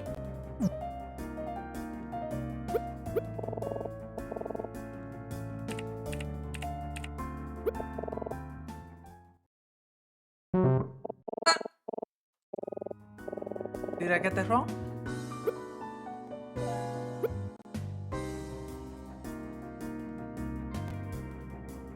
Ah, I did. It's 3852. 3852. 3852. 3852. No. 3852.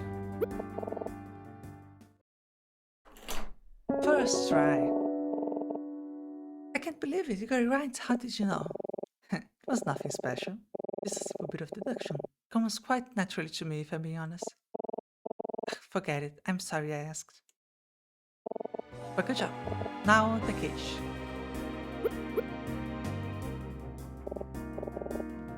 Right, let's take a look around. I don't see anything unusual about the floor. Yeah, me neither. Gap space in this bar seems just too narrow to squeeze through. At least I can't. Maybe you could. No, I don't think so, but it's close. The door locks with a combination, but we took care of that already. So don't worry, Jumper, we can't get locked in.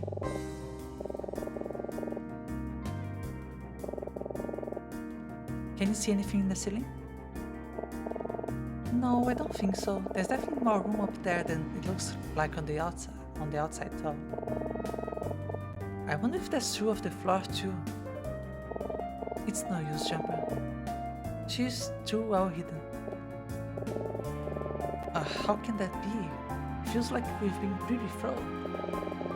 I guess she needed to be well hidden enough for train security to not find her during inspection.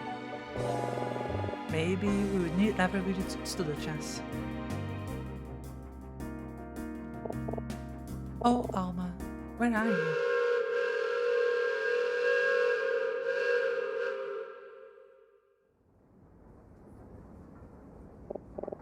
Man, that is loud.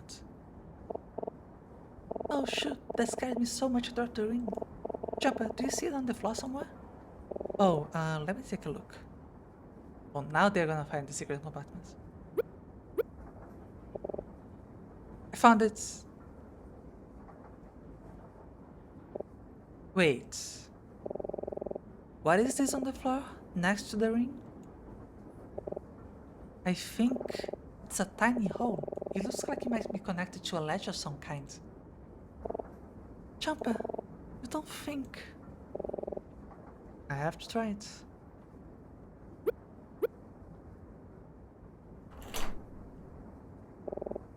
It unlocked. Emma, help me pull at this.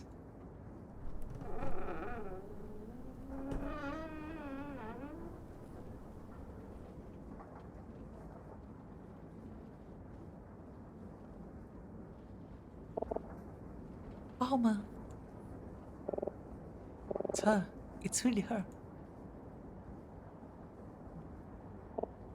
Alma. Alma, can you hear me? Alma, it's me, Emma. Please, Alma, wake up.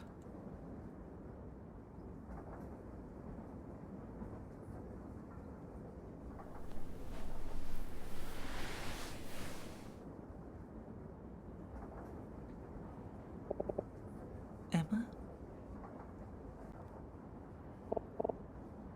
Oh, Alma. I found you. I finally found you. Emma. Alma, I'm so sorry. I'm so sorry I took so long.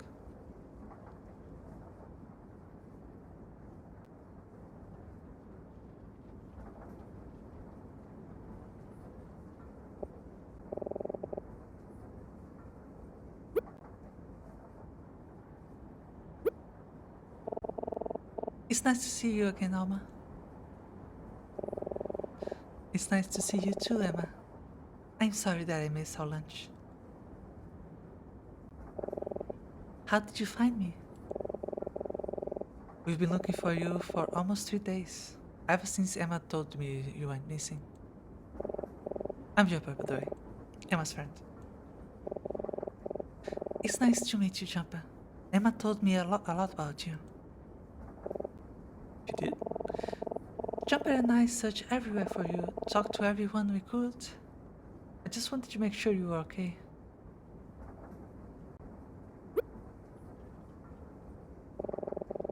You went through all that for me?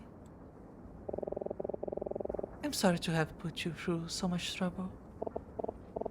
It's okay, Alma. We're just happy to see that you're okay. So, you know who I am? Well, that's sort of why we had to find you. We've learned a lot about what's going on, but we don't know who to trust or what to believe. We thought the only way we'd know for sure would be to hear from you. I I can't tell you.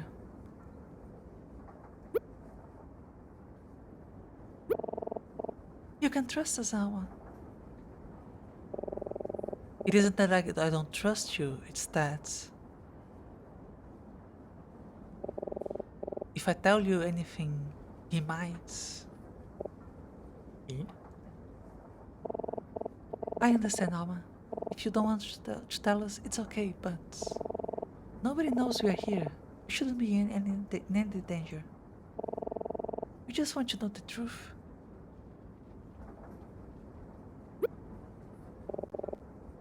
What do you know about me? Your name is Alma Keller. Your husband was Otto Keller, a man who was murdered at a hotel 3 days ago. We were told that you are fleeing Vendreka to avoid deportation to your home country, Gambrica. We know that your husband Otto worked as a housekeeper for a lawyer named Maxwell, who was killed in his home the same night Otto was murdered at the hotel. At a hotel. And we know that Maxwell was using another Gambrican immigrant to spy on a Vendreka senator named Gordon. There's a detective on board who is looking for you. He's currently investigating Otto and Maxwell's murder. We're not sure how all of these things are connected, but that's about everything we know.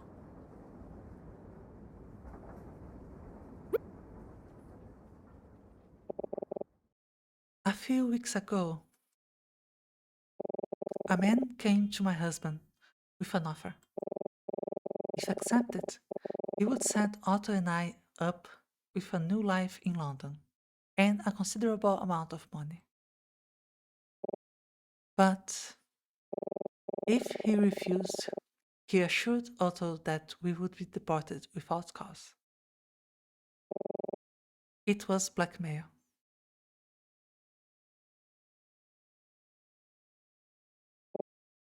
He he wanted Otto to kill someone. He wanted him to kill that lawyer, Maxwell. That man, that horrible man.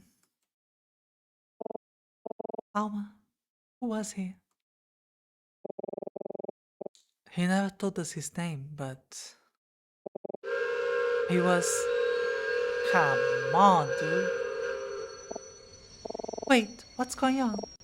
Are we slowing down? We should be arriving in London for at least another 2 hours. Something's wrong. Uh oh. Alma, what's wrong? It's. It's. The lights. Uh oh. What? What was that?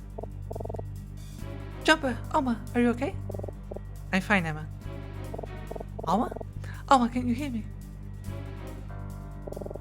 No response. Jumper, we have to turn the lights back on. Okay, I'm looking for the light switch. Looking for the light switch. I have no idea where I am. Need to feel around for something, anything to get my bearings. Okay, I think that's the cage. If I can work my way to where I came in, maybe I can find the switch by the door. Ah, this is hopeless. I have no idea what I'm doing. How am I supposed to find... Wait, what? What's this? I think I found it.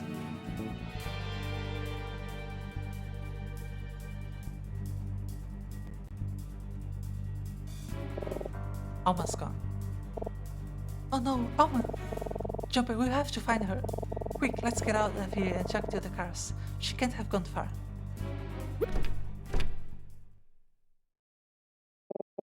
Emma, I can't get this door open. It won't budge. What? Oh. Was this car detached from the train or something? Oh no, the other door is stuck too. Hey, can anybody hear me?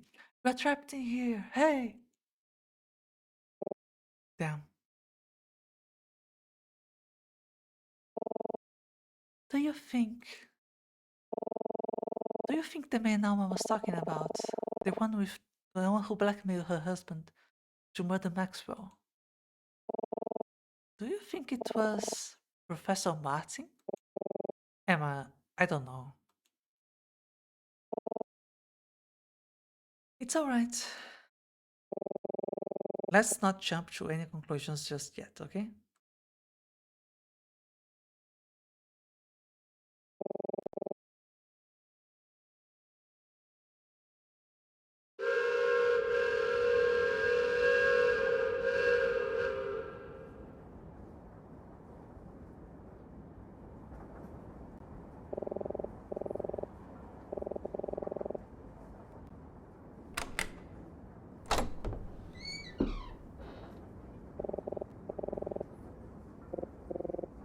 Huh? You two again?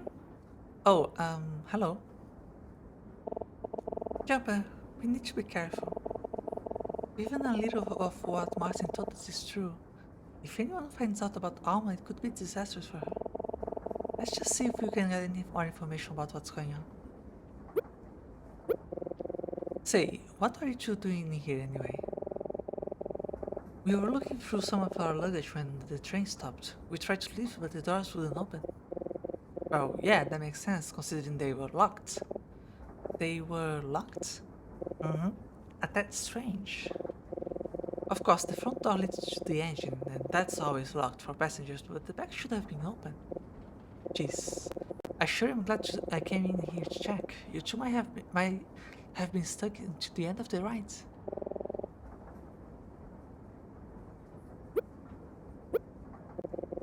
Get a load of this. You want to know why you stopped? Some joker pulled the emergency brake. Nobody saw who did it, and we have no idea why they did it. People think they are so funny, pulling a stunt like that, but it's more dangerous than they think. The emergency brakes apply so much force that they can easily damage the tracks, even the train itself. That's why they are for emergencies only. When I find the guy who did this, why, you better believe I'm gonna let him have it. Hey, has anything unusual happened since the train stopped? Unusual? No, I wouldn't say so. Most of us train personnel were investigating the brake situation to make sure it was safe to start moving again. We didn't uncover anything unordinary. Some passengers are a bit irate about it all, but I'll say everything's back to normal now.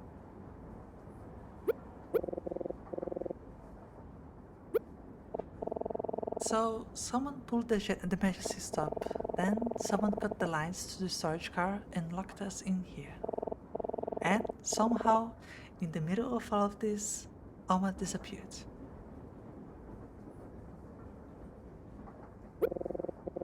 If you excuse me, I have a few more things to check on. Don't stay in here too long, you two. This is really no place for loitering. We won't, thank you. Jumper, I'm getting such a terrible feeling. Me too. What should we do? We need to talk to Professor Martin. We need him to tell us the whole truth. And if there is anyone who might know what happened to Alma, it's him. I need him to be honest with me. If he really is the one who blackmailed Otto Keller, I need to hear it from him. I need to know who Martin really is. He did that.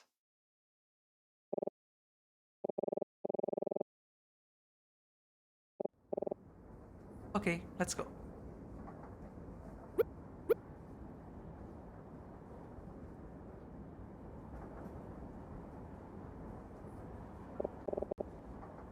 Oh, hey you two.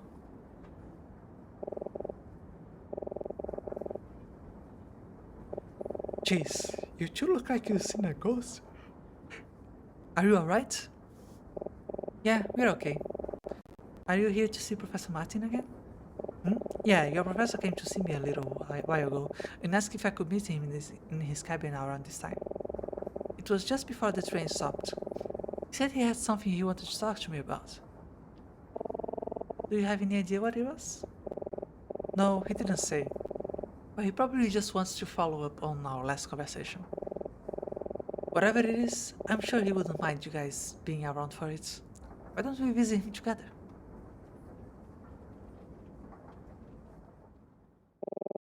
What's wrong? No, it's nothing. Let's go talk to him.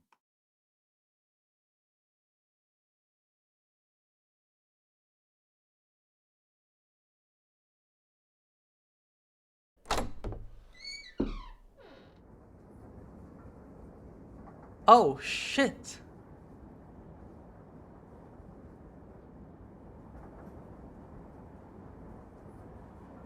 Well, on that note, we are going to take a little break. I do need it for a bit and to get some more chocolate milk. I'll be right back.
Okay, we're back.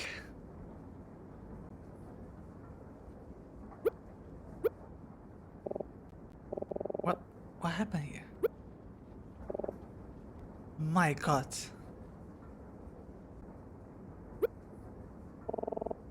Professor Martin.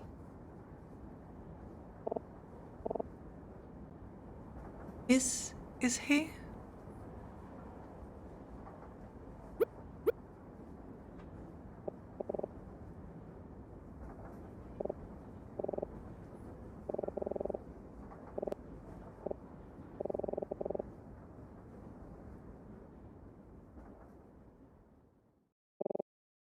This is a letter. It's addressed to you and me, Emma.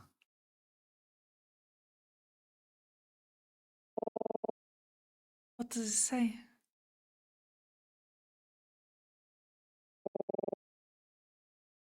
To Emma and Chopper. Firstly, I would like to apologize if you are reading this after having discovered me yourself. It is my intention that the detective finds me first. Find me first, so that I may spare you such a grim sight. However, I recognize that this is not entirely in my control, and I am sincerely sorry if this hasn't played out in the way I intended.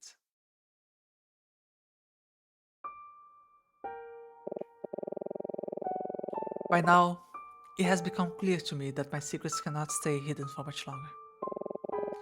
In spite of my best efforts, I am certain the two of you will uncover the truth. It is only a matter of time. I am not angry with you, nor am I disappointed in this outcome. To the contrary, I am very proud of you both. But I regret that the truth is to my great shame.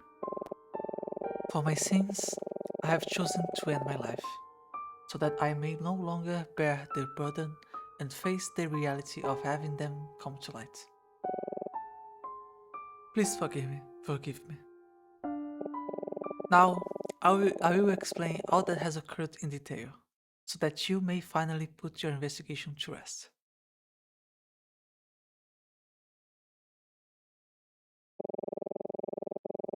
It wasn't until we arrived in Ventreca that I was informed of the true reason that I was invited.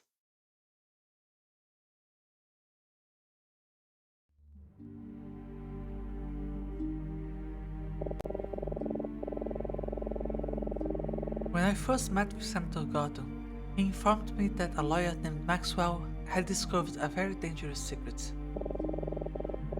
If this secret were publicly revealed, the results would have been very undesirable. Maxwell tried to blackmail Senator Gordon with this information, but even if Gordon acquiesced to his demands, it would have been far too dangerous to allow him to go on with knowledge of this secret. The only solution was to have Maxwell killed. Gordon's plan was to bribe Maxwell's Cambrican housekeeper to kill him in his home and make it look like a robbery. You know the Cambrican man to whom I was referring, Otto Keller.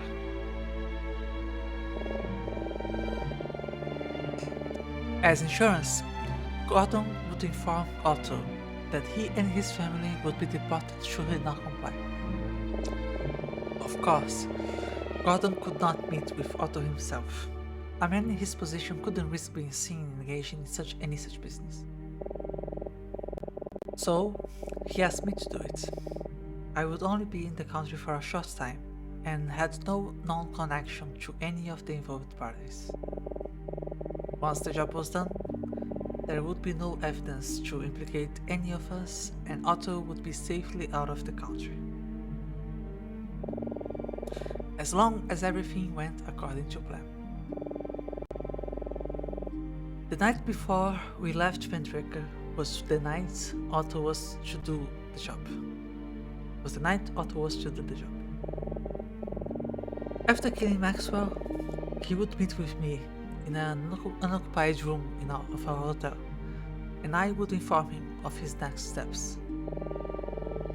He was to go with his wife and meet with the magician, who would make the necessary arrangements to have them stowed away on the train. I too would take the train to oversee their journey and to ensure nothing went wrong. But when Otto met with me at the hotel, he had different plans. Otto was overcome with guilt for having killed Maxwell. He told me he had no intention of making the journey to London. He wanted me to ensure that his wife made the journey out of the country, but he was going to turn himself in to the police. He told me he would say it was a robbery. He would say nothing of my involvement or of our arrangements. I sympathized with him and his strong sense of justice, but such a risky plan was simply unacceptable. I told him no. I told him we would finish our arrangements exactly as planned. He protested, so I felt I had no choice but to find a way to convince him. I told him that if he didn't comply, I would have his wife deported at once. I told him that she would never see freedom again. He became angry.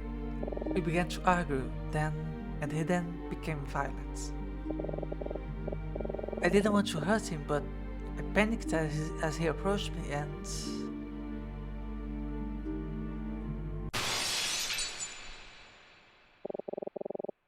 I fired a shot in his direction. It hit the window. Startled, he lost his balance. He fell through the shattered glass and fell through the shattered glass.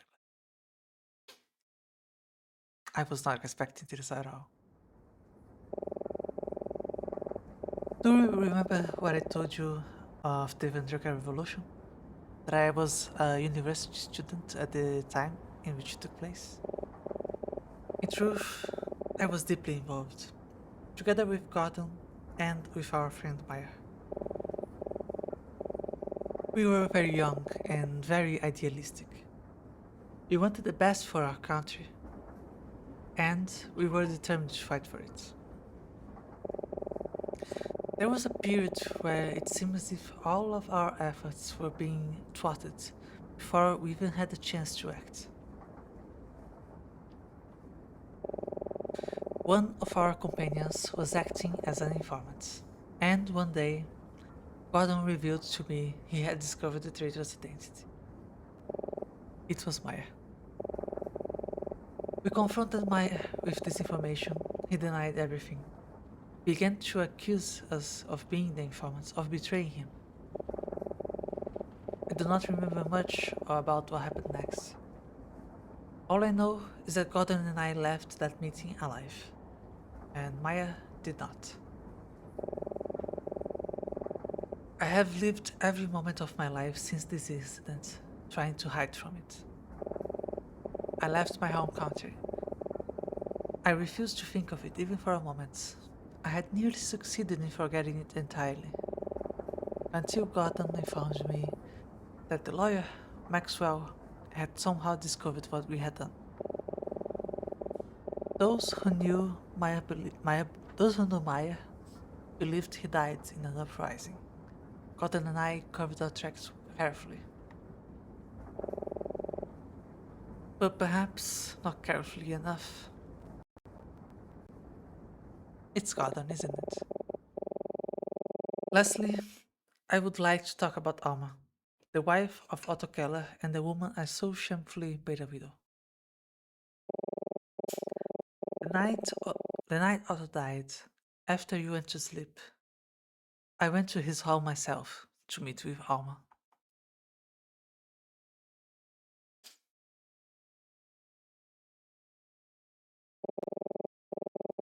I'm sorry this happened, but we still must go through with the plan. I I don't know if I can. I'm afraid you don't have a choice. You must be on the train tomorrow. If you aren't, I don't want you to die too. Please.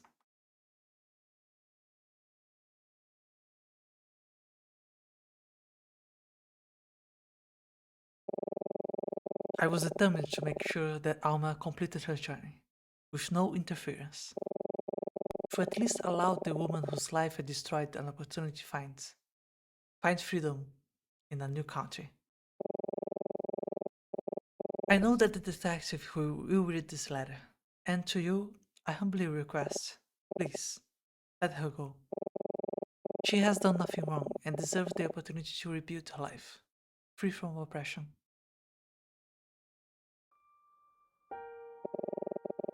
I know everything I have told you will come as a great shock.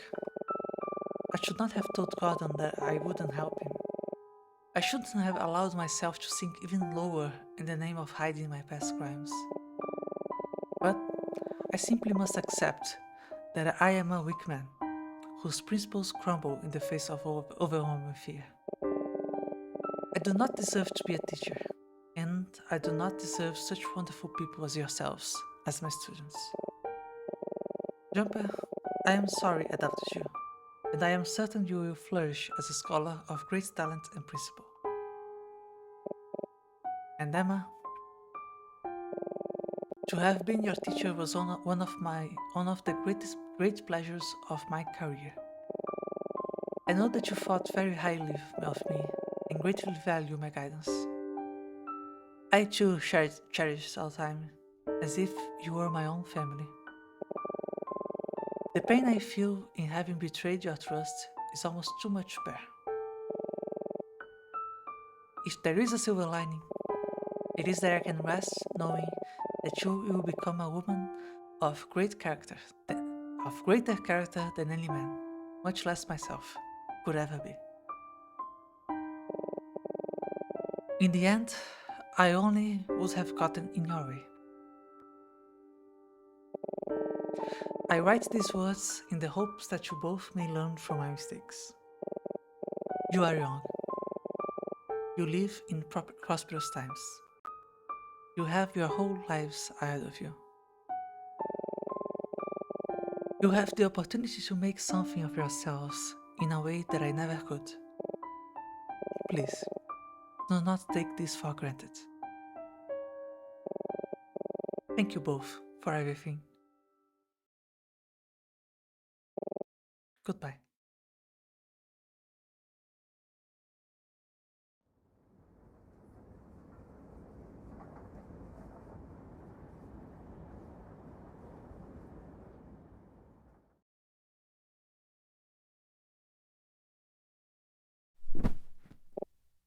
Emma,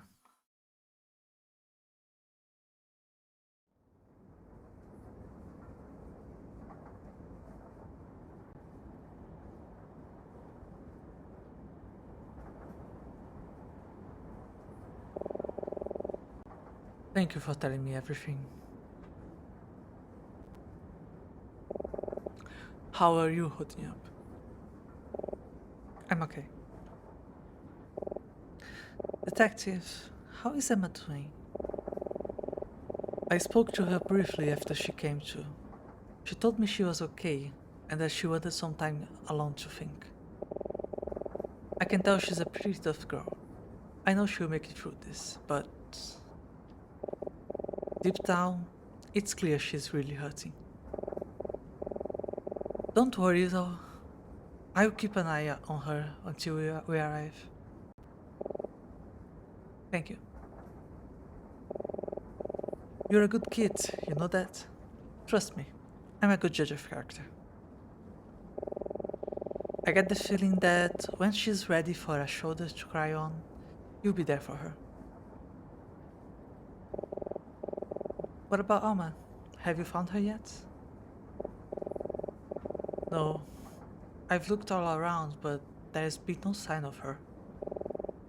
It's very strange, but I'm starting to think it's possible she fled from the train while we were stopped. It wouldn't have been difficult to slip out during all of the commotion.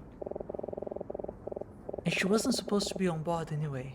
It's unlikely anyone would have noticed. Wherever she is, I hope she's okay. There is quite a bit of this I'm still trying to make sense of. How could Martin have hidden the sound of a gunshot Not a single person I've talked to said they heard anything strange. And I'm still in the dark about a lot of your investigation.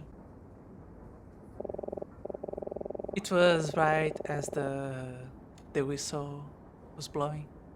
It was way too loud, yeah. If you don't mind, can we discuss some of the details? Maybe it'll help me piece some things together.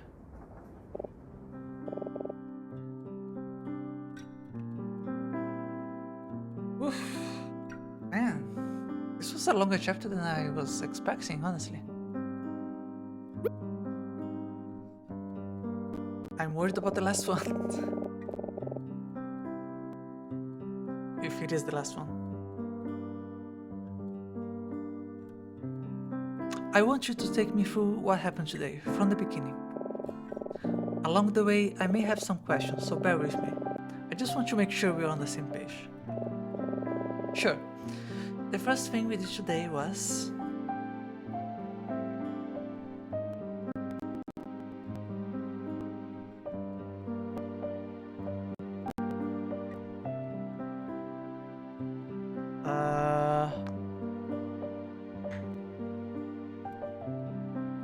Was it at breakfast?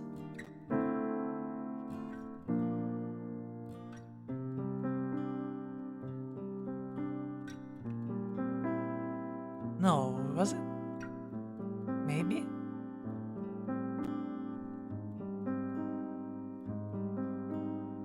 Oh, was it? It was talking with Mr. Fisher. We were in the dining car after talking, right? Nope. Okay. Nope. Okay. He was talking to Martin. Okay, never mind. Oof. Been a while. About 2 hours and something, in fact. We talked to Martin. After what happened to Mr. Fisher last night, Emma wanted his advice. I see. Did you have any suspicion about him at this point? No, not really. There was just one thing. We knew that Martin was friends with Senator Gordon, and that Gordon was the one who invited Martin to visit Vendreka. That's where the idea for the study trip came from in the first place. But when we heard Mr. Fisher was spying on Senator Gordon, we didn't really know what to make of it. If only I learned the connection between Martin and Gordon sooner. Before we left, Martin told us to be careful, and that he'd rather us not get involved in anything. I suspect at this point he knew it was only a matter of time before we found out his secrets. After that, we decided to go find Mr. Fisher. Fisher, you know, why were you two so interested in him in the first place? Well, that's because he may have witnessed Emma and Alma together. As it turns out, Fisher was one of the few people who may have witnessed Emma and Alma together, before Alma went missing. Interesting. So, what did he say?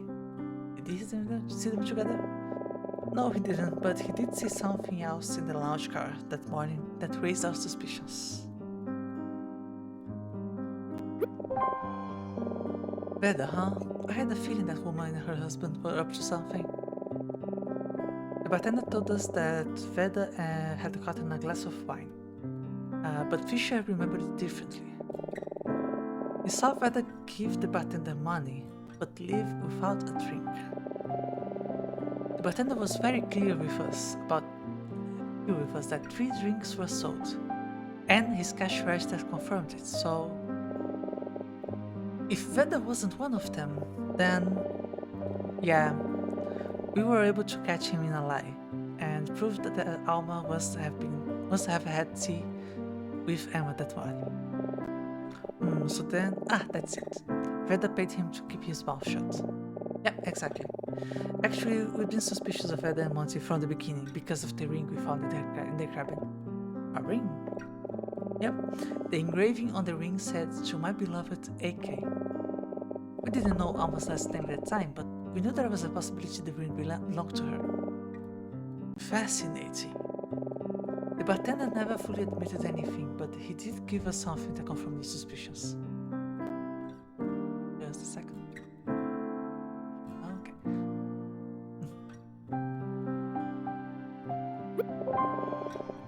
He gave us the money Veda paid him, and he wanted us to tell her that he changed his mind. Huh. Well, this explains why I saw you two outside of Veda and Morty's cabin earlier.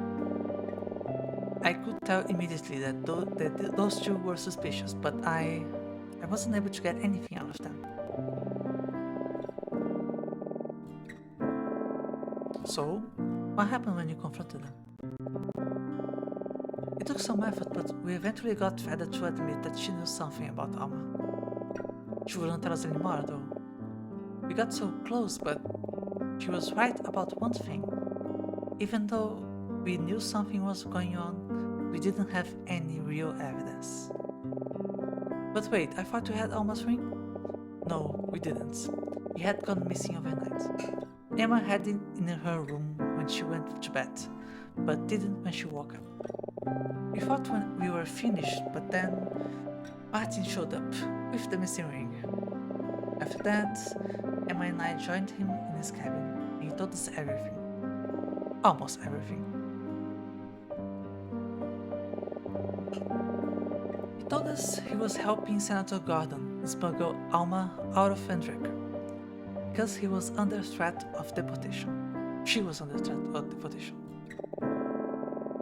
The plan involved hiding her in a piece of Monty's stage equipment in the storage car. Wow, no wonder we couldn't find her. He told us he took the ring so that Emma and I wouldn't get involved. He even said there was something else he was suspicious of. Who, me?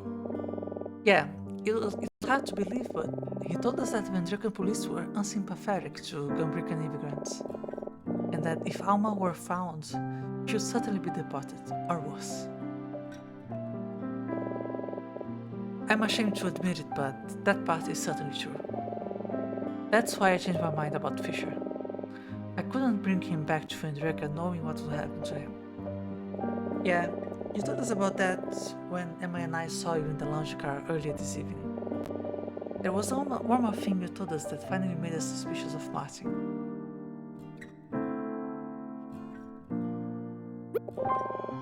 It was Alma's last name, her relation to Otto Keller.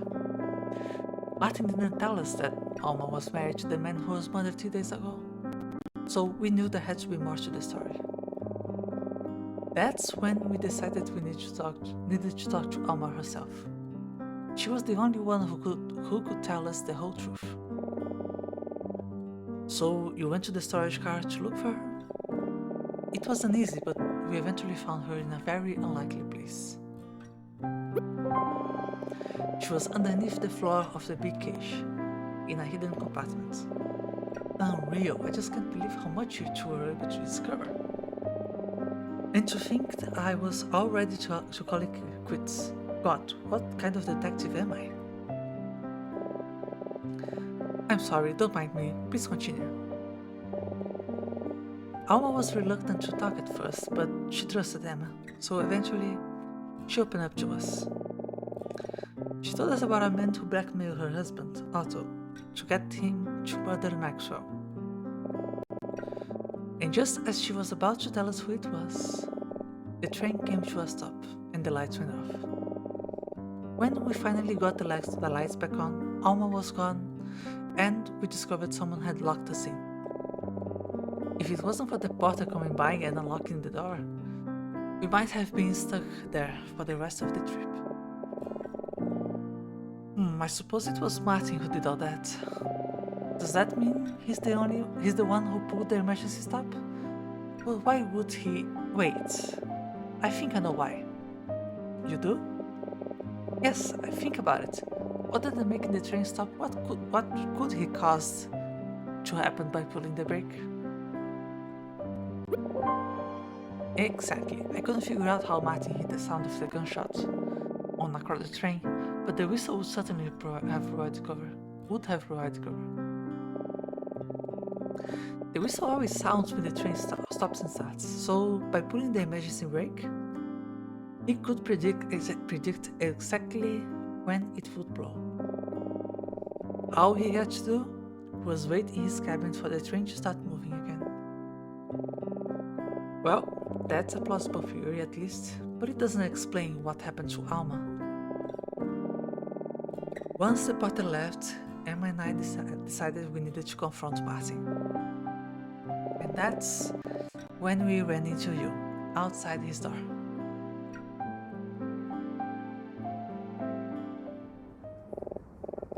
Thank you. I think I have a good understanding of everything now. Maxwell discovered Gordon's dark secrets and, as a result, was murdered by Otto, who was subsequently killed by Martin. I guess that just about wraps up my case then. Both murders are accounted for, and both culprits are no longer with us. The only person left to be brought to justice in this whole thing is Senator Gordon. Is something the matter? No, it's nothing. Just something I need to think about. None of this should have happened the way it did. It was my responsibility to solve this case, and I failed. I'm sorry.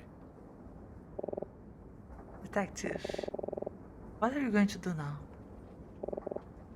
I don't know. I really don't. But at least I have some time to figure it out. I'm going to check on Emma. If you can, try to get some rest. We should arrive in London at around 10 o'clock. Thank you, Detective.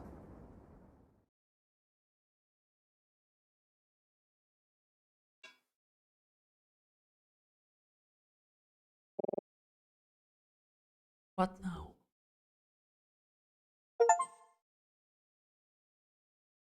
Okay, so...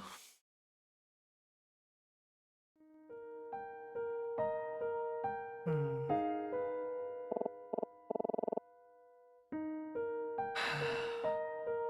I was kinda hoping that around this time is when I would be finishing chapter 5. And my voice has not been holding up too well. But I am going to continue playing. I'm just not going to voice this final chapter. So yeah, it's gonna be a bit of a more silent rest of the stream. I still might give a thought or two as I have them, but yep, for sure, I will hydrate. Yeah, the voice acting for this game I think stops for now.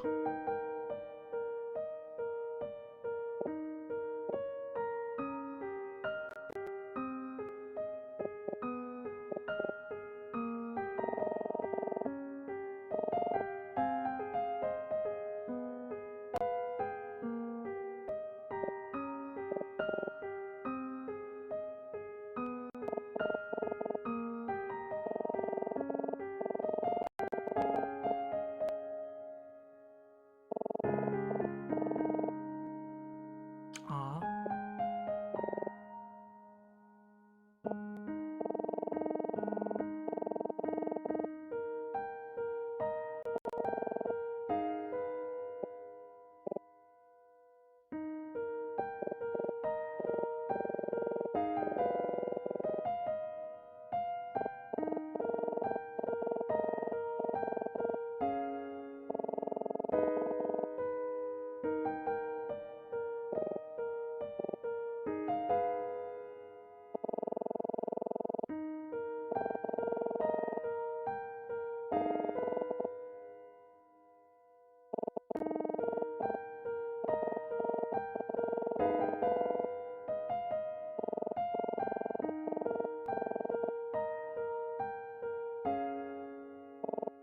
It's a dream, of course.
Wonder how long that's gonna last.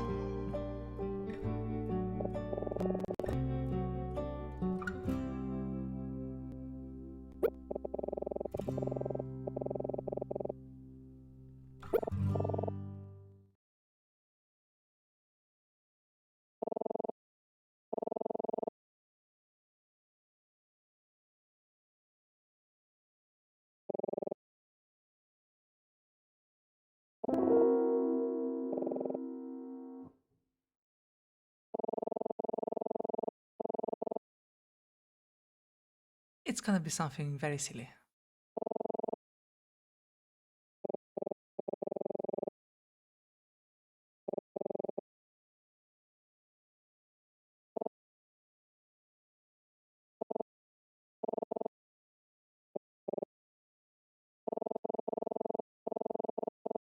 Oh.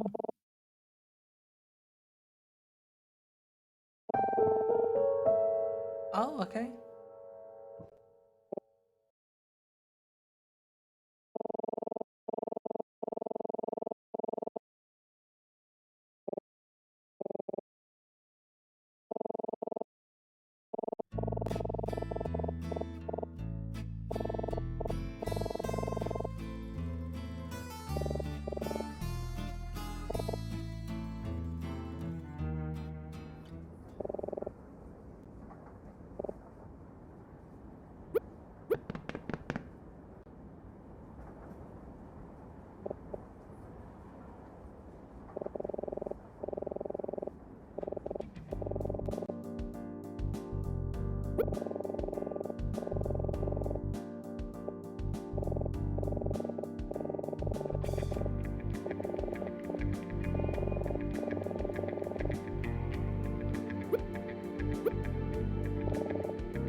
Okay.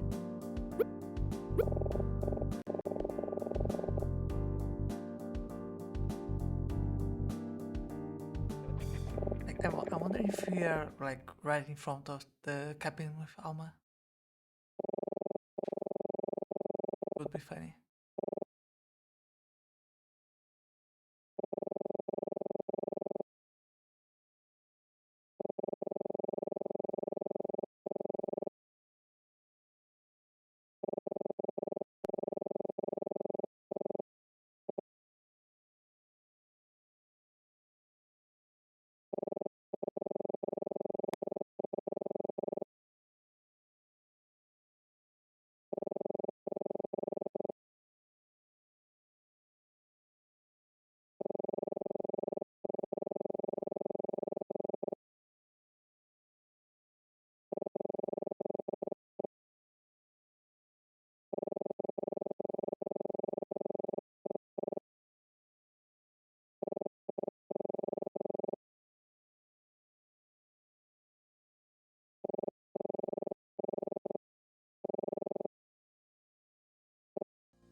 He's a good guy.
Dude, he just said it's bad that he doesn't know. Come on.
Hmm. So it wants us to say Martin, and what she's going to say that it is actually Alma. So which one do I pick? I'm going to say Alma.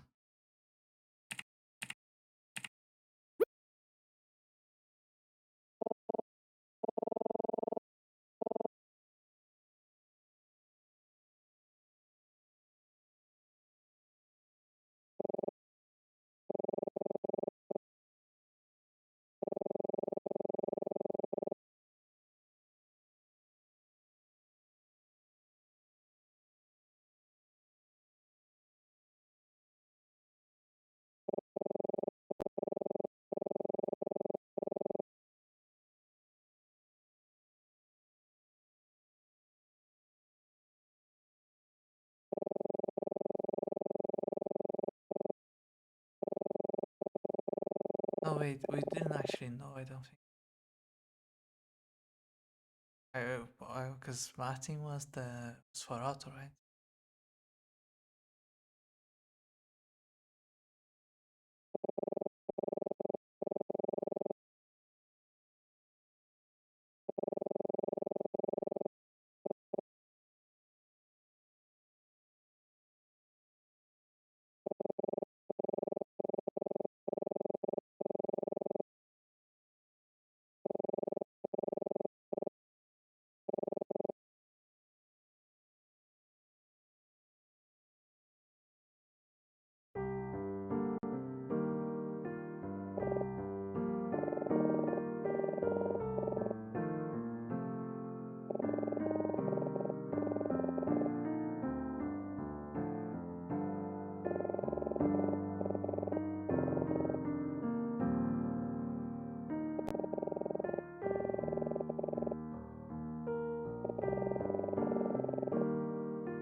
Oh right, right. No, no, never mind. I remember now that supposedly it was Otto that was meant to kill Maxwell. Yeah.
It's a really cool art style.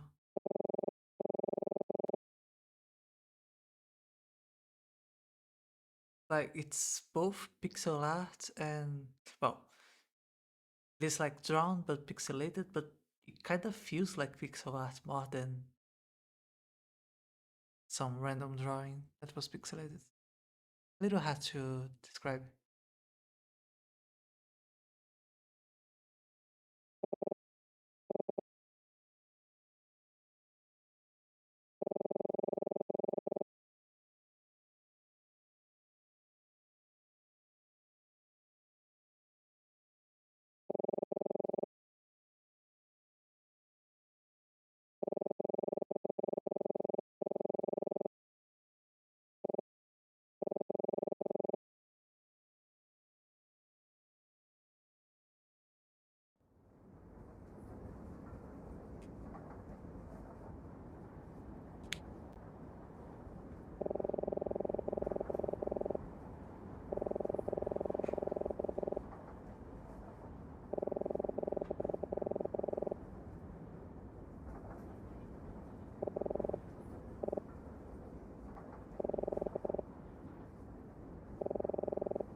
Oops, sorry about that.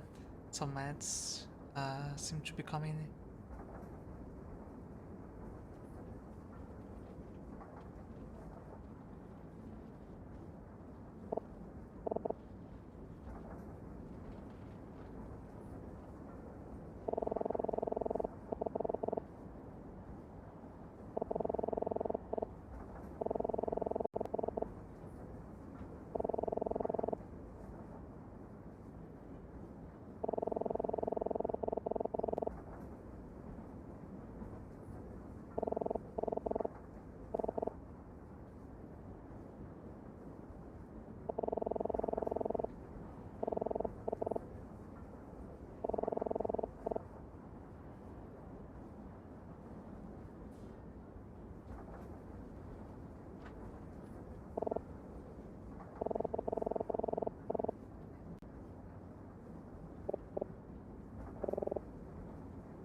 Huh? But why? Oh, sure.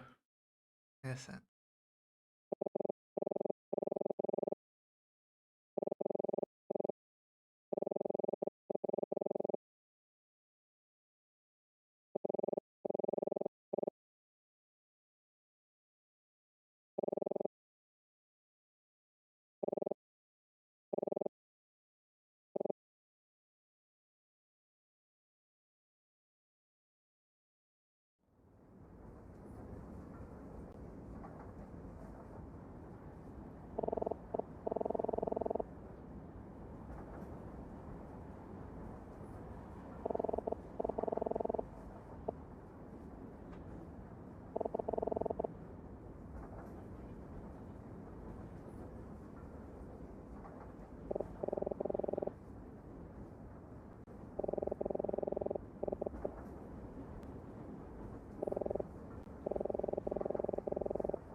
Gonna be honest, it was just about the structure of the story that was leading me to guess that it was about her, but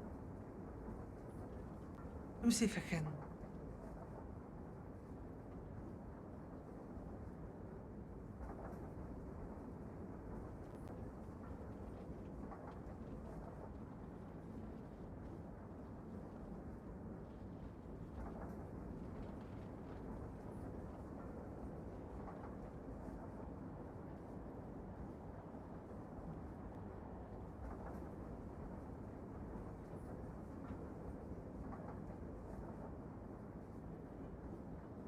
I'm not sure what it actually means with the nature of the crime scene.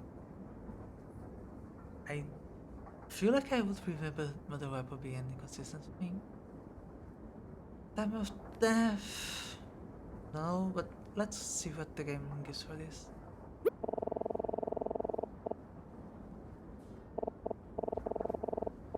Oh, okay.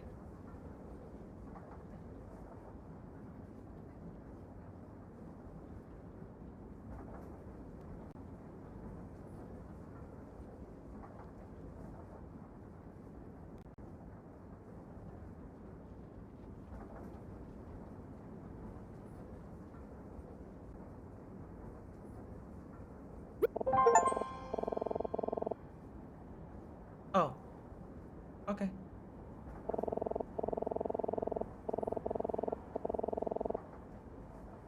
Yeah, no, I did not pick up on that. That was just luck.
Oh.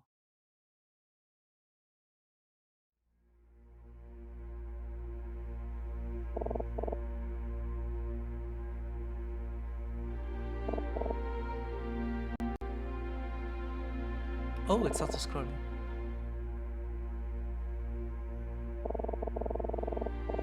Don't think that just because of all of this you can skip writing that term paper.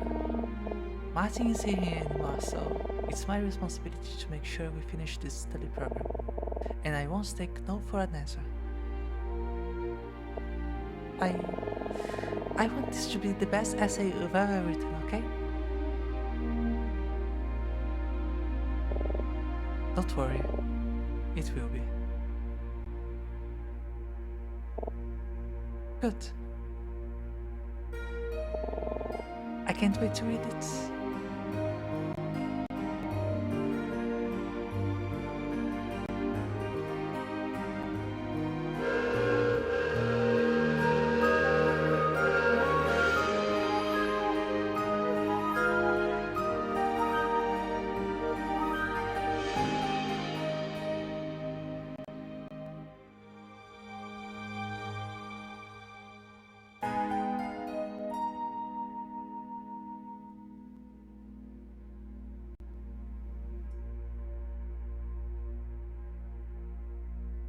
But do I have to click it now? I guess not.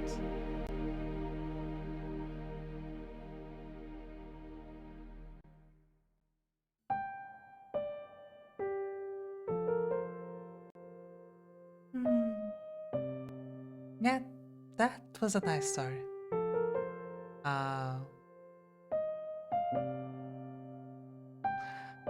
Oh, hey, Gleif. Welcome, welcome. Glad you could catch the ending.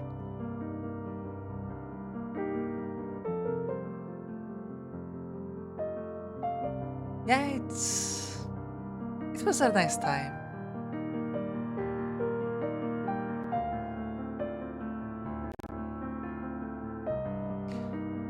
The character of the Professor Martin, like even when the even when Emma was really sure that he was involved in everything and all that, I still couldn't believe it. I thought they would be wrong and that there would be some other turn, but yeah.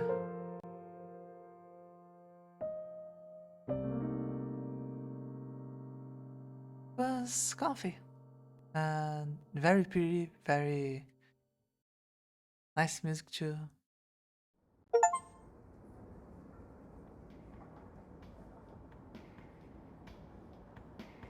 Yeah, I am glad that I decided to not voice all of that last part,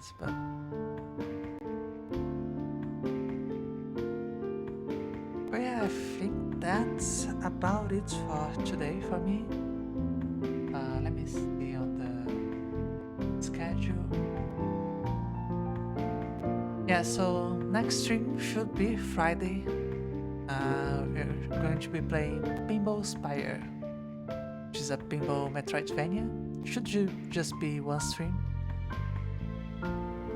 I will probably hold off on reading games for a little bit. Good night, the player. Thank you for stopping by. Yeah, I do need to do more reading games so I can actually get better, get my voice stronger or something. But that's not going to be the next few games, I don't think.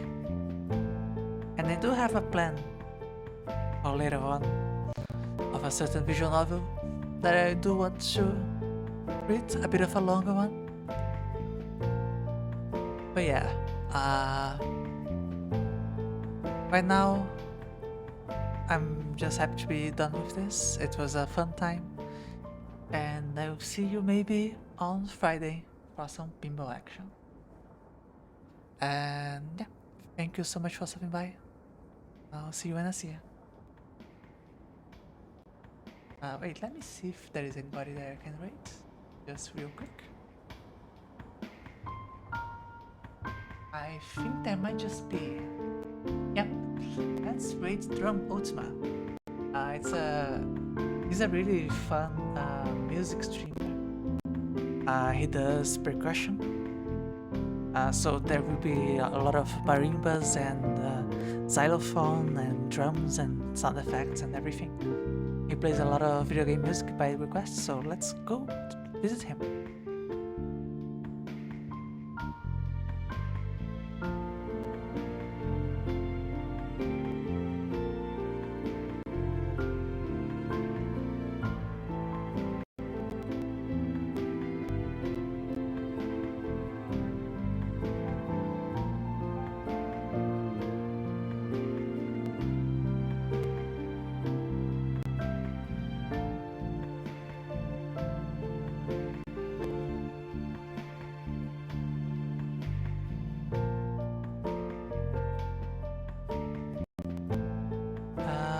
Yeah, I was kind of waiting to see because it says there are 3 viewers, but 2 are joining the raid. But okay, that's fine. Yeah, I will see you when I see ya. Bye bye.